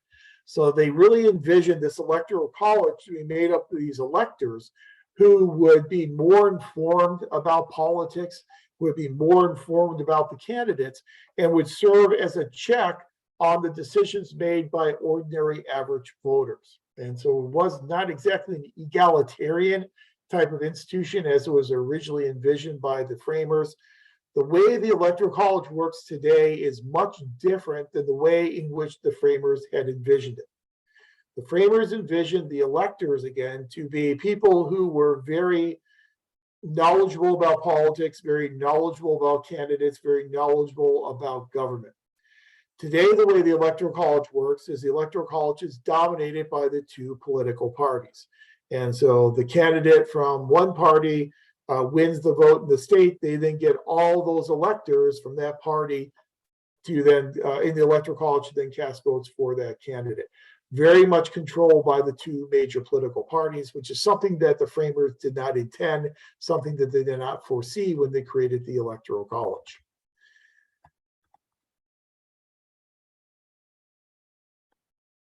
We know that, again, the requirement for being president is you have to be a natural born citizen of the United States, and you have to be at least 35 years old. So the requirements are much higher to be president than to be either in the House or in the Senate. We also have, which is a kind of an interesting aspect of the Constitution, we have the actual presidential oath that is embodied within the Constitution itself here in Article 2, Section 1. That oath must be recited by all presidents. And we had an interesting situation in the Obama administration when President Obama was being inaugurated. The Chief Justice flubbed his lines, for lack of a better term, and messed up the oath. And was so concerned about it because, again, the Constitution specifically says here are the words that need to be said and in what order, that the Chief Justice demanded that the next day he go to the Oval Office and he administer the oath again to President Obama to make sure that was in alignment with what the Constitution says, because the Constitution is very specific about the oath that presidents must take. Just kind of a little interesting piece of history for you. We know that the president has the ability to appoint, he has the ability, or she has the ability to appoint members of the executive branch. The president has the ability to grant pardons, and we saw pardons being granted in the last administration. And we also know that the president serves as the commander-in-chief of the armed forces, a very important principle for the framers to have a civilian in charge of the military. Again, we're not going to go through every single aspect, but just to kind of hit the highlights. Presidents must also then give a State of the Union. That is a requirement in the Constitution. That's why we see presidents typically give a State of the Union sometime in late January, and will then transmit their executive budget to Congress, usually the first week of February. And then we know that presidents may be removed from office on impeachment for and conviction of treason, bribery, and other high crimes and misdemeanors. For the past few years, we've argued a whole lot about what high crimes and misdemeanors actually means. Some historians will argue that the framers liked the term misdemeanors because it came out of British law. They like the sound of the term, and that's why the term ended up in there, but it doesn't mean the misdemeanors that we usually talk about today in our current judicial system when we discuss felonies versus misdemeanors. Article 3 is the judicial branch, but really Article 3 just looks at the Supreme Court. It establishes one court, the Supreme Court. It establishes no requirements to serve on the Supreme Court. So you don't have to be a certain age. You don't have to be a lawyer. There are no requirements in terms of being a Supreme Court justice. Talks about the different types of jurisdiction for the Supreme Court: original jurisdiction versus appellate jurisdiction. Original jurisdiction are cases that can originate at the Supreme Court level, usually for constitutional issues, very high profile constitutional issues. But the vast majority, 99.9999% of all cases, get to the Supreme Court going through the appellate process. So they make their way through district courts and courts of appeal before they make their way up to the Supreme Court. All other courts inferior to the Supreme Court, as we said, were created by Congress in that Judiciary Act. So only one court created under the Article 3, and that is the U.S. Supreme Court. Article 4, this is very important for federalism. Article 4, Section 1 contains what's called the full faith and credit clause. Full faith and credit shall be given in each state to the public acts, records, and judicial proceedings of every other state. This means that states must respect the laws of other states. They must give full faith and credit to the laws of other states. The framers were very concerned about equality between the states and that the states would respect what other states do. And so this full faith and credit clause we'll see come up again and again in some of the cases we'll talk about this term as we look at the Supreme Court's interpretation of state laws versus other state laws. But it means that they must give that full faith and credit and respect to the laws from other states. New states can only be admitted by Congress. And so a couple of years ago, we had a discussion here in California about breaking California up into, I think it was 3 different states, because California is obviously the largest state in the union on a population basis. California now has the 4th largest economy in the world. We used to be 5, now we're up to number 4. So there are a lot of discussions about breaking California up into 3 different states. It was an interesting thought exercise, but it's pretty clear in Article 4, Section 3, that if you're going to introduce any new states into the union, that would have to be done by Congress. And so California alone can't decide to break itself up into 3 different states. Then also from a federalism perspective, Article 4, Section 4 is also very important. The United States shall guarantee to every state in this union a Republican form of government and shall protect each of them against invasion on the application of the legislature or the executive against domestic violence. Essentially, what we're saying here are 2 major things. One, the national government promises to protect states against invasion. There's your national defense that was really lacking in the Articles of Confederation. But number 2, it guarantees every state a Republican form of government. And we know that our system of government is both a democracy as well as a republic. As a democracy, people participate in their own self-governance. People participate in their own, by voting, they participate in their own governance. We have a lot of elements of direct democracy, especially here in California. We have things like initiative process where voters can put a issue on the ballot if they get enough signatures, verifiable signatures. We also have a referendum process whereby the state legislature can actually put a referendum on the ballot and the voters can vote directly on that referendum. We amend our California Constitution very frequently, and we oftentimes do it through the ballot box. That's kind of a direct democracy where people engage in their own self-governments and make their own decisions. We're also a Republican form of government whereby we elect people to represent us. And so here, what we're doing in Section 4 is we're saying that the United States will guarantee that every state will be a Republican form of government whereby people will have the ability to vote on whom they want to represent them in their state government. So every state government will be a Republican small r type of government, not political party, but a government in which people can vote on selecting who will represent them in their state government. So again, that's an important part for our discussion of federalism. Article 5 is also important for federalism, how the Constitution is amended. Remember, the Articles of Confederation, one of its major deficiencies is that in order to amend the Articles, you had to have a unanimous vote of all the states. Well, here, in order to amend the Constitution, we established essentially 4 different paths for amending the Constitution. There are 4 different ways the Constitution can be amended. The first way to amend the Constitution is you have a constitutional amendment that is proposed by 2/3 of the House and the Senate and is then ratified by 3/4 of state legislatures. That's important for federalism because the ratification is coming from the state legislatures.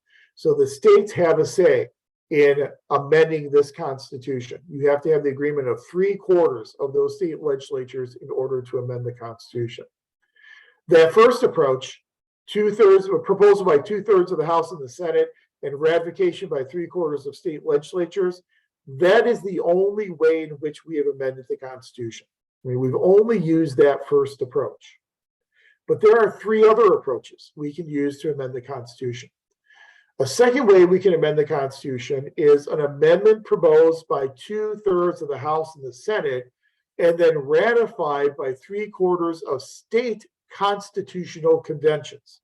So each state would hold a constitutional convention, would elect delegates to serve at that state constitutional convention, and then would ratify the amendments at that state constitutional convention. So that's a second way in which we can amend the Constitution. A third way we can amend the Constitution is if 2/3 of the states petition Congress for a national constitutional convention. Then the amendments that come out of that national constitutional convention would then have to be ratified by 3/4 of state legislatures. So in that third approach, the states have a role both in terms of proposal as well as ratification. 2/3 of the states petition Congress to hold a national constitutional convention, and then the amendments that come out of the convention are ratified by 3/4 of state legislatures. Then the fourth and final way to amend the Constitution, 2/3 of states petition Congress for a national constitutional convention, and then any amendments that come out of that convention are ratified by 3/4 of state constitutional conventions. Now, the reason why we have only used approach number 1 is because it's the approach that avoids the use of constitutional conventions. All the other 3 have either state or national or both state and national constitutional conventions. We've always tried to avoid constitutional conventions after our first constitutional convention because we're concerned about a runaway convention. We saw what happened the first time. The first constitutional convention was convened to amend the Articles of Confederation, and the delegates of that convention ended up throwing out the articles and completely replacing them with a brand new, much different constitution. So there's a concern if we have more constitutional conventions, that same type of thing may happen. But technically, there are 4 different ways, and the state governments are involved in all 4 of those different methods. In Article 6, the big aspect of Article 6 in terms of our discussion of federalism is obviously the Supremacy Clause. The Constitution and the laws of the United States, which shall be made in pursuance thereof, and all treaties made or which shall be made under the authority of the United States, shall be the supreme law of the land. And the judges in every state shall be bound thereby, anything in the Constitution or laws of any state to the contrary, notwithstanding. So essentially, the Constitution, the laws of the United States are determined to be the supreme law of the land, a very strong pronouncement of national government power. The Supremacy Clause is by far the most important part of Article 6. And in Article 7, we then have ratification. We know that we had to have 9 states agree and ratify the Constitution before the Constitution would go into effect, again, providing the states with the ability to ratify this new Constitution. As we said earlier, within 2 years, we had 10 of the states that ratified the Constitution. It was then up to the framers to try and get the citizens of New York to ratify it. in order to make the Constitution actually work. If they didn't have New York, they had nothing, because New York was really the linchpin of Congress and the colonies at that time. So fortunately, the Bill of Rights, as well as the Federalist Papers, were enough to get the citizens of New York to ratify the Constitution. So those are the 7 articles under the original Constitution. But then again, in order to get the citizens of New York on board and to convince the anti-federalists, we had to have this Bill of Rights. The first 10 amendments added immediately to the Constitution. Now again, the 10 amendments of the Constitution, the Bill of Rights, they were added in order to try and appease the anti-federalists, to reassure them that this national government would not be too strong, and that there would be rights and liberties that would still be held by the citizens, and that people would still, and the states would still have certain rights and certain liberties that would not belong to the national government. Now, some of our framers were not very excited about a Bill of Rights. Alexander Hamilton, for example, did not approve of the Bill of Rights. He did not want the Bill of Rights added to the Constitution. He felt that it was watering down the strength of the national government too much. But again, in order to get the anti-federalists on board, it was deemed necessary to amend the Constitution immediately 10 times. And if you want to see more of those anti-federalist arguments, I did include a link on our Beachboard site to what's called the Anti-Federalist Papers. And as we had talked about on Saturday, we not only have the Federalist Papers that were written by Hamilton, Jay, and Madison in order to convince anti-federalists and the citizens of New York to adopt this new Constitution, we then have the countervailing thought coming from anti-federalists like Robert Yates and George Clinton, who were arguing against the Constitution and arguing for state sovereignty and states' rights. And I provided a link if you're interested to go and read all 85 of the Anti-Federalist Papers. Typically, we cover the Federalist Papers in most courses because the Federalists won, and to the victor go the spoils. And so that's why we tend to look at the Federalists as opposed to the Anti-Federalist Papers. So we amend the Constitution 10 times immediately. And you're all familiar, very much familiar with the amendments, the first 10 amendments of the Constitution. The First Amendment, freedom of religion, press, freedom of expression, and assembly. You're familiar with those rights. As we talk about all these rights, whether they are First Amendment rights or Fourth Amendment rights or Fifth or Sixth Amendment rights, it's important to note that there is a term in federalism known as incorporation. Initially, these freedoms that are established in the Bill of Rights, these freedoms were considered to be limitations against national government action. So we say Congress shall make no law respecting the establishment of religion, or prohibiting the free exercise thereof, or abridging the freedom of speech or the press, or the right of people peaceably to assemble and to petition government for redress of grievances. This originally was interpreted by the court, because it says Congress, to apply only to the national government. Over the years, as a result of the 14th Amendment and as a result of a series of Supreme Court cases, these protections have been incorporated to include limitations against state government action as well. Originally, the limitations were only against the national government actions. Over time, they have been incorporated to extend to protections against state government actions in addition to national government actions. However, not all of these rights have ever been fully incorporated. And that's why we still see state and local limitations on things such as gun ownership, on things such as the right to peaceably assemble in terms of requiring permits for certain types of assembly. So there are still some rights that have not been fully incorporated to include limitations on state government actions as well. And when you look at some of these rights here in the First Amendment, take the first one, religion. As you probably know from your American government classes, there are two aspects to freedom of religion. There's what's called the Establishment Clause, and there's the Free Exercise Clause. So Congress shall make no law respecting establishment of religion. That has been incorporated to the state government level as well. So essentially what it says is you are free to believe anything that you want to believe. You're free to believe in any religion that you want to believe in. There's no establishment of a national religion. There can be no establishment of a state religion that everyone has to follow. So you have pretty much unfettered freedom when it comes to your right to believe in religion. However, there's also a second aspect, which is the free exercise clause. There can be some limitations placed upon the free exercise of religion. So if there is a religion that calls for sacrificing of animals, and someone tries to sacrifice animals on a public street, that endangers public welfare, it endangers society, and so therefore that can be limited. So whereas establishment of religion is pretty much unlimited, the free exercise of religion can have some limitations. Same thing with freedom of speech.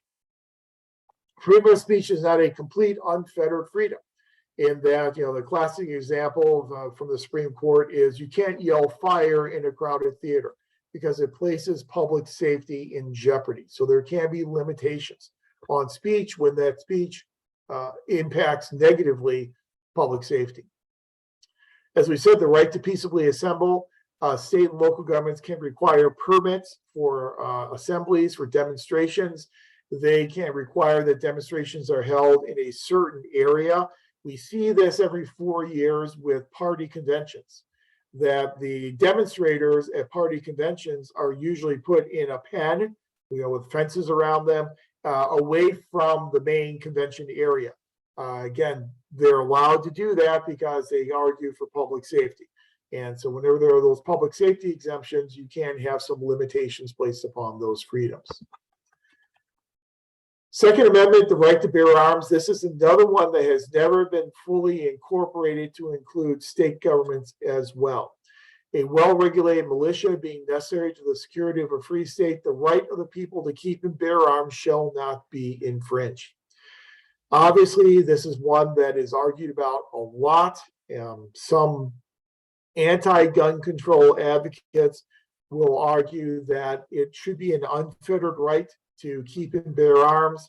Those who support gun control will point to the first clause there, a well-regulated militia being necessary to the security of a free state, arguing that there are limitations and that the right to bear arms was tied directly by the framers to the need to have a well-regulated militia.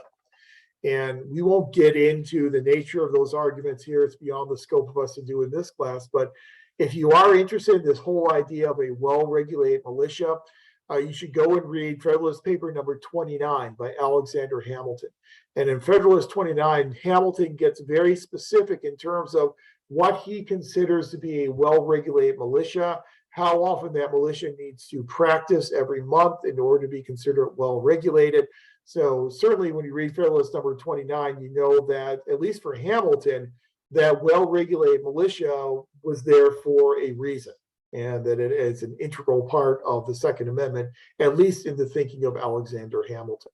But the reason why we have state and local limitations on gun ownership comes directly out of the Second Amendment and the idea that it's not been fully incorporated to include state and local governments.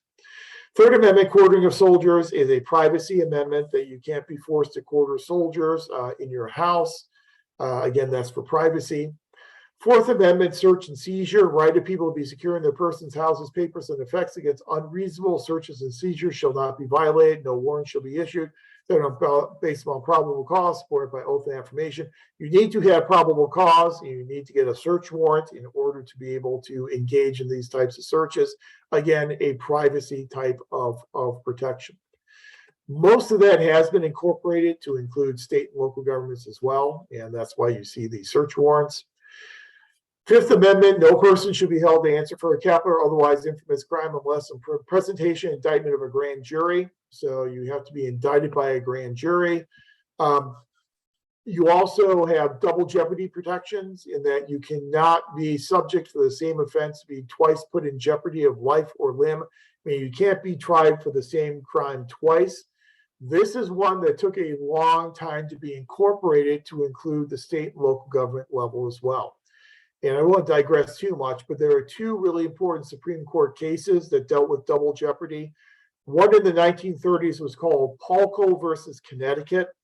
And in Palco versus Connecticut, this gentleman by the name of Mr. Palco was on trial for murder, and the state of Connecticut was trying him for murder. He was acquitted. He was found to be not guilty. State of Connecticut was not happy with that decision, and so they immediately retried him again.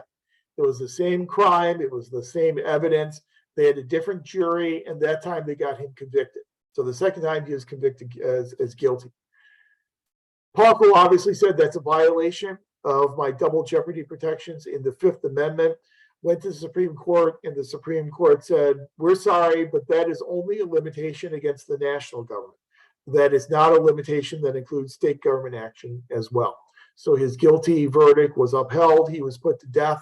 It wasn't until a case in the 1960s called Benton versus Maryland, where that double jeopardy protection was extended to include protections against state government action.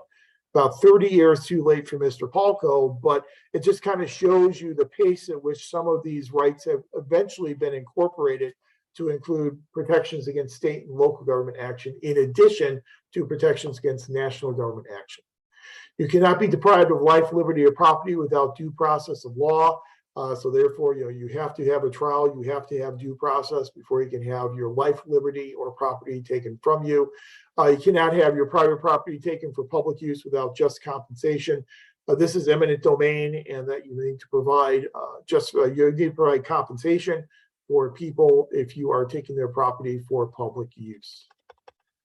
I'll get my screen to move here. There we go. The Sixth Amendment, the right to a speedy trial, the right to confront witnesses. Again, speedy trial is a subjective term. And I think you can make an argument it's never been fully incorporated to include the state level, in that some people do wait for a year, 2, 3 years before they get a trial. So our trials don't always tend to be all that speedy. You do have the right to confront witnesses against you. Seventh Amendment, trial by jury in civil cases. So any case that the value is over $20, you have the right to a jury trial. Again, $20 meant a lot more in 1791 than it does in 2022. So it kind of shows you some of the time stamp, if you will, on the Constitution. The Eighth Amendment, excessive bail should not be required, nor excessive fines imposed, no cruel and unusual punishment inflicted. We've seen differences between the use of the death penalty, certainly at the federal level, as compared to the state level. There are some states that have a very frequent use of the death penalty. Some states do not allow for the death penalty. Again, it's never been fully incorporated to include actions by state governments. And so in cases such as the Gregg versus Georgia case, the Supreme Court has allowed state governments to engage in capital punishment as it's not being a cruel and unusual type of punishment. The Ninth Amendment, the enumeration of the Constitution of certain rights shall not be construed to deny or disparage others retained by the people, meaning that the people retain these rights. And so just because we are giving certain rights in the Constitution to the national government, we shouldn't then construe that as meaning that they're being denied to the people. So again, this is kind of your social contract theory, that people retain power. And then the Reserve Powers Amendment, Amendment number 10, the powers not delegated to the United States by the Constitution nor prohibited by it to the states are reserved to the states respectively or to the people. Again, we're reserving all the powers that are not expressly given to the national government in the Constitution nor prohibited to the states. All those other powers are then being reserved for the states. Our conflict obviously comes with the reading of the 10th Amendment in comparison to the reading of the Supremacy Clause. Supremacy Clause says national laws are the supreme law of the land. 10th Amendment says that anything that's expressly given to Congress and expressly given to the national government must then be reserved to the states. You can see this tension that we have between national government autonomy and state government sovereignty. And then the remaining amendments, obviously, throughout the subsequent 200 years, we have these additional 17 amendments added. The 11th Amendment, judicial power of the United States shall not be construed to extend to any suit in law or equity, commenced or prosecuted against one of the United States by citizens of another state, meaning that citizens of one state are going to bring a case against another state. The United States judiciary is then limited in terms of its ability to mediate those types of disputes. So it's a limitation on national judicial power. The 12th Amendment, as you know from your history classes or from watching Hamilton, the musical, you know that Thomas Jefferson and Aaron Burr were not very good friends. And you know that Thomas Jefferson came in first, Aaron Burr came in second. And at that time, you come in first, you're president. You come in second, you're vice president. Jefferson did not like Burr. Burr did not like Jefferson. Jefferson tried to cut Burr out of most of the work of the administration. And Jefferson was a big proponent behind the 12th Amendment that would no longer have the person who comes in second becoming vice president. And instead, we have the president and the vice president running together as a ticket. So you didn't have a president and a vice president of different parties and different types of motivations. So that's primarily from our good friend Thomas Jefferson.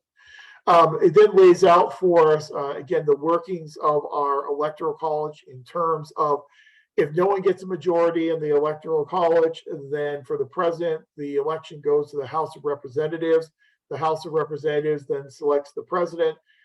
Each congressional delegation in the House of Representatives gets one vote, regardless of the size of that delegation. So California would get one vote the same way that Delaware or Rhode Island would get one vote. And then the House selects the president, and then the Senate will then select the vice president. 13th Amendment obviously abolished slavery at the end of the Civil War.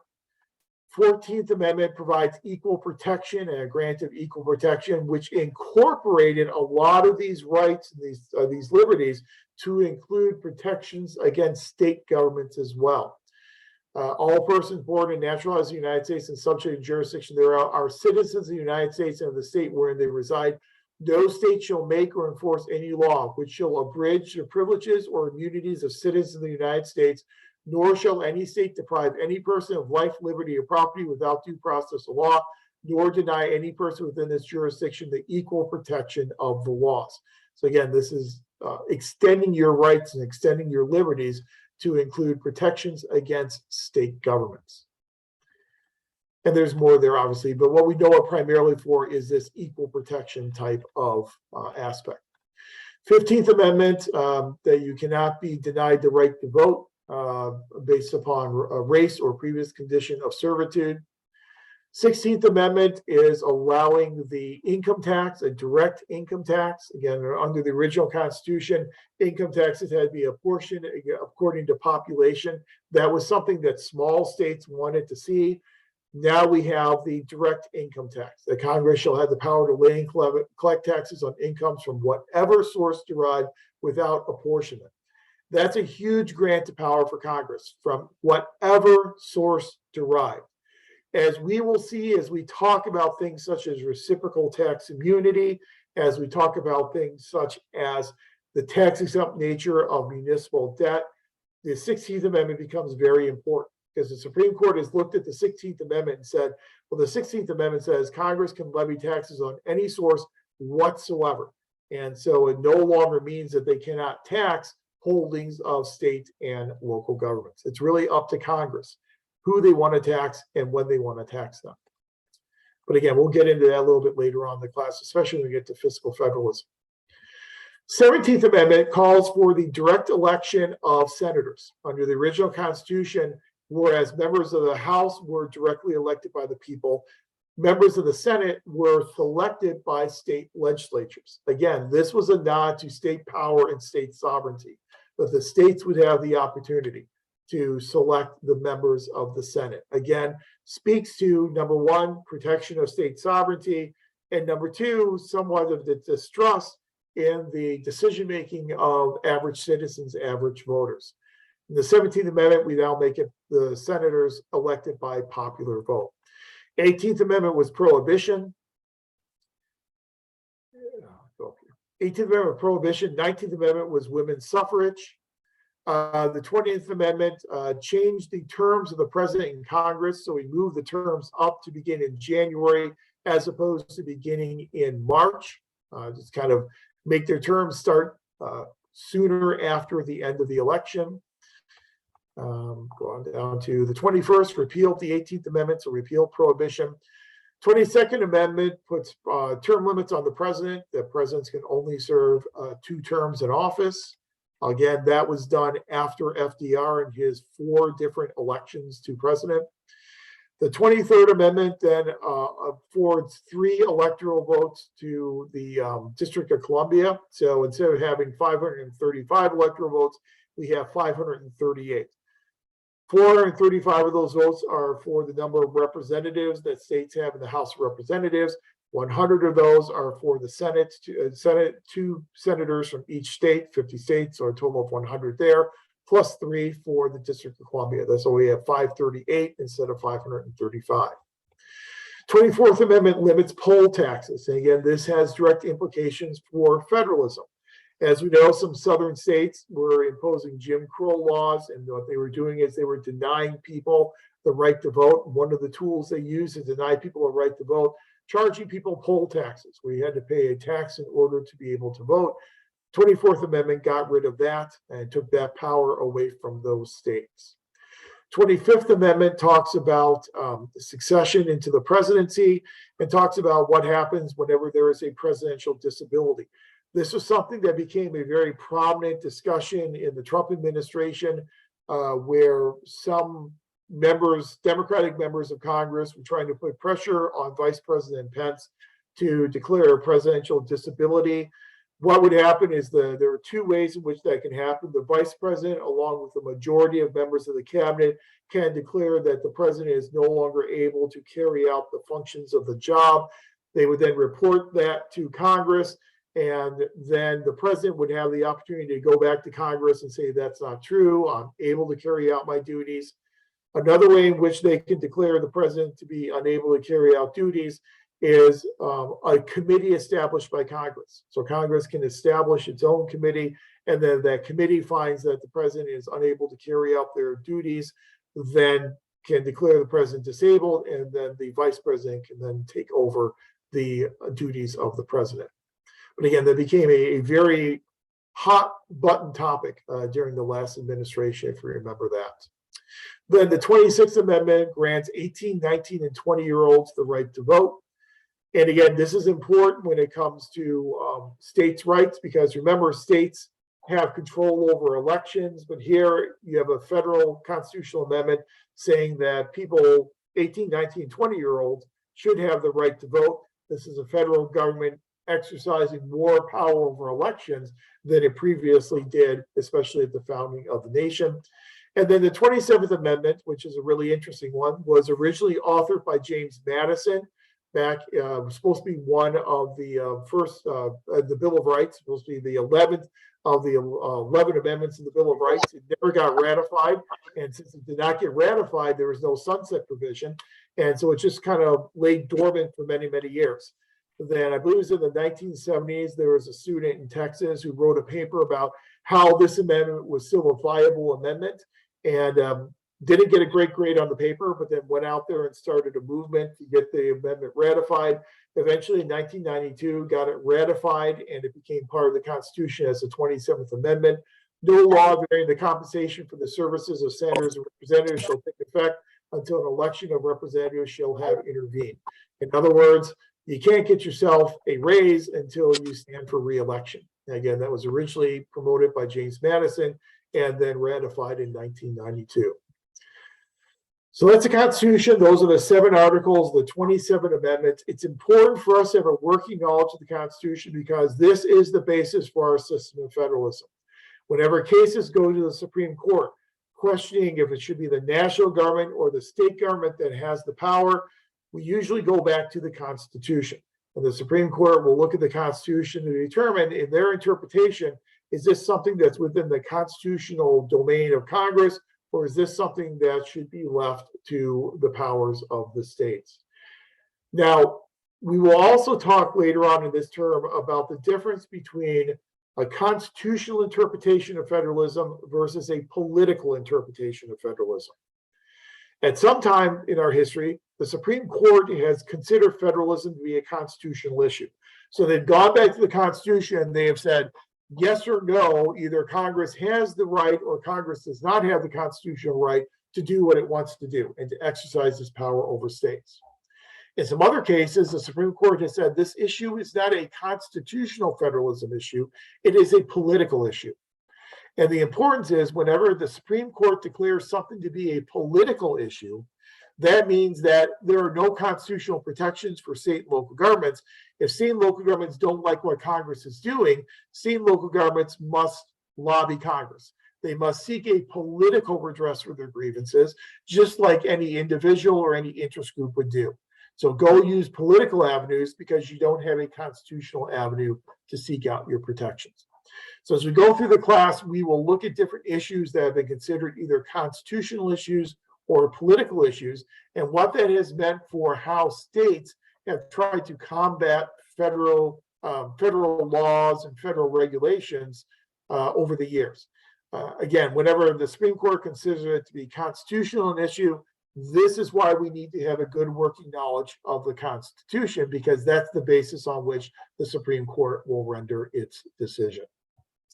So if you haven't had a chance to look through the Constitution yet, I would recommend you just give it a quick once over, because we're going to be going back to the Constitution many times in this class to talk about whether or not there is a constitutional basis for an action that Congress is taking or an action that the national government is taking that state governments may disagree with. So that's our coverage of the Constitution and kind of the part one of the background and foundations of American federalism. I think it's important that we have this type of even playing field in terms of understanding where American federalism came from. We're going to build upon that next week by seeing what the framers had to say in the Federalist Papers about federalism, as well as what our authors like Grodson and Wright and others have to say about what our system of federalism looks like and how our system of federalism has changed over the years.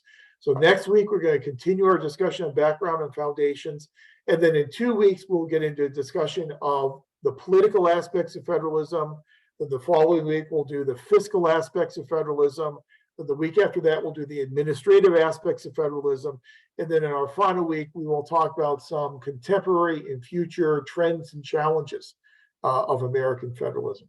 So hopefully by kind of splitting it up into that logical type of progression, you'll be able to see all the important salient aspects of federalism and how federalism has evolved and changed over the past 200 years.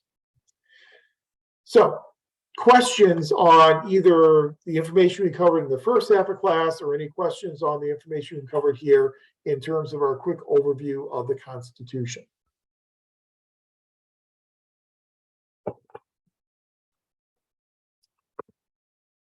Okay, if not, then just as a very quick reminder, oops, 1 second here. Share this out. Okay, as a quick reminder, here's our spreadsheet, which means that we are going to next week move into a discussion of Federalist number 39. So please do read Federalist 39, and Crystal will lead that discussion for us. Please do read Federalist number 10, again by James Masson, and Faisal will take us through a discussion of that. Read the Grodson's article for the federal system, and Karina will take us through a discussion of that one. If no one signs up for Deal Right, I will lead the discussion on coordinated authority model and overlapping authority model and inclusive authority model of federalism. And then we'll wrap up the show next week with the paradox in the middle tier by Martha Durthick, talking about some of the difficulty that state governments have kind of being stuck in that middle tier of federalism and why that makes it difficult for them to push back on a lot of federal requirements and mandates. And Jackie will take us through that one. So those are your articles that we'll be covering then for next week. By Sunday, please do post your expectations, just a couple of expectations you have for this class, just to let me know what you want to get out of this class so we can make sure that we cover those topics for you and you get what you need out of the course. Okay, if there is nothing else then, it's 8:30, so I think we've probably been going at it for long enough now, so I'll let you go for the evening. I hope you have a good evening. Hope you have a good week. Any questions you have, feel free to reach out through email. If you haven't signed up for an article yet, please do send me an email so we can get everybody signed up by next Monday. Okay? Thanks, everyone. Have a good night. Have a good week, and I will talk to you next Monday. Thank you. Good night. Thank you. Good night, everyone. Thank you.